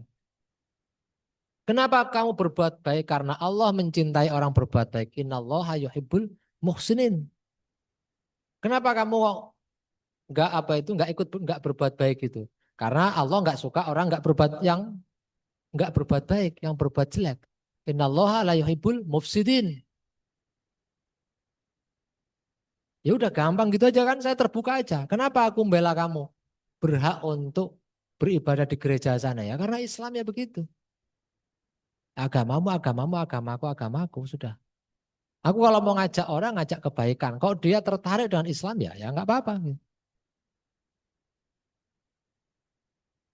Nah itu, menurut saya kita harus melampaui apa yang sudah berlangsung hari ini. Partai penting, sangat penting menurut saya. Bahkan yang mau mengusung agama pun silahkan, tapi selama untuk politik keadilan. Bukan untuk politik kebencian. Oh, nanti debatnya agama Islam, negara Islam gitu ya. Wah itu lebih panjang lagi debatnya itu, kita lebih berat lagi itu diskusinya. Tapi intinya tugas historis kita tadi itu, karena kita sama-sama korban dari sistem, mau agama apapun, korban dari sistem hari ini, maka relevansinya kita berjuang bersama-sama. Kalau mau revolusi belum ada tanda-tanda untuk revolusi, menurut saya. Terus apakah partai hijau sama dan partai buruh gitu? Sama secara ini, alternatifnya menjadi partai alternatif dan partai rakyat. Karena saya pikir partai hijau juga nggak ada bohir besarnya. Meskipun dia lebih beruntung karena punya basis massa kelompok buruh. Pimpinannya namanya Said Iqbal. Said Iqbal itu dari gerakan Tarbiyah. Oh, jangan salah, Said Iqbal itu anak Tarbiyah, gerakan Tarbiyah gitu. Di gerakan buruh dia, presiden partai buruh itu. Cita-citanya mau bangun negara kesejahteraan, sama dengan partai hijau. Partai hijau mungkin sedikit lebih ini ya, lebih revolusioner tuntutannya mau bangun negara ekososialis. Ekologis yang sosialis, yang demokratis, yang plural untuk semua kelompok, semua entitas. Tapi di level negara kesejahteraannya sama. Negara kesejahteraan itu begini, Mbak, Mas. Kapitalismenya itu dipajaki tinggi biar uangnya bisa dipakai untuk subsidi sosial. Subsidi kesehatan, pendidikan. Kita kan serba bayar, sekolah aja bayar mahal. Malah sekarang orang seneng kalau anaknya sekolah bayar mahal ya, gengsi. Anakmu bayar berapa? 1 juta, cuma 1 juta, anakku 3 juta. Itu dijamin loh, hafal surat-surat pendek. Walah, udah kayak burung beo itu nanti.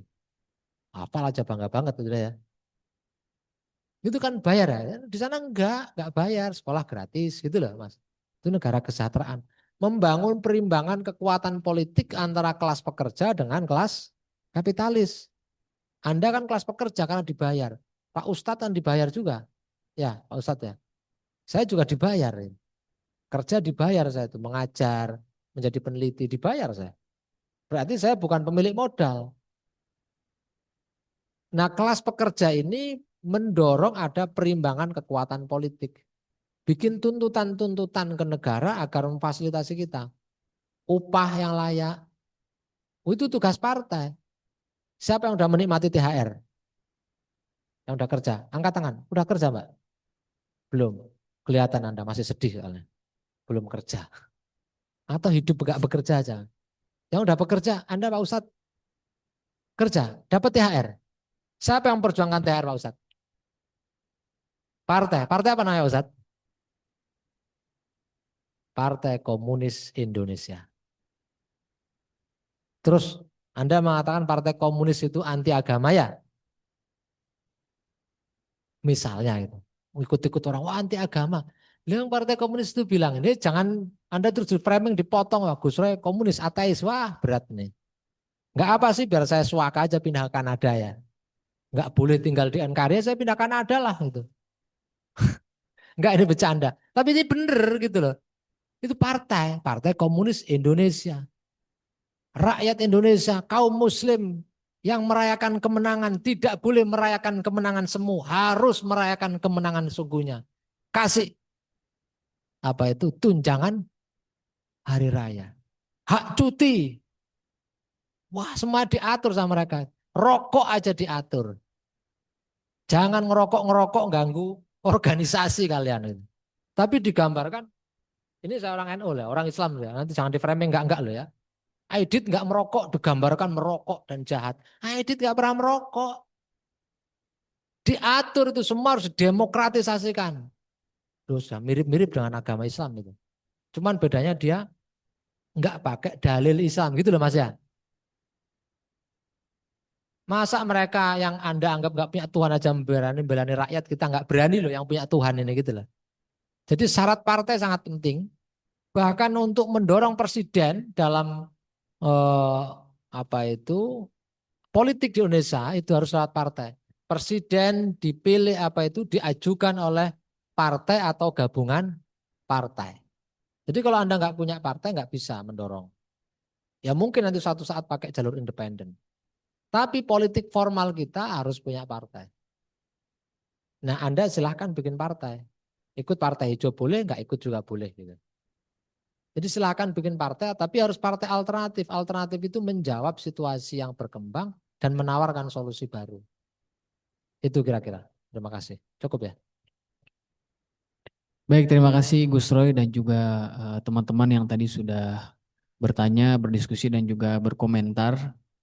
Saya kira pertama adalah tantangan umat Islam terutama pada hari ini sangat banyak sekali begitu yang berkaitan dengan hajat hidup kita dan juga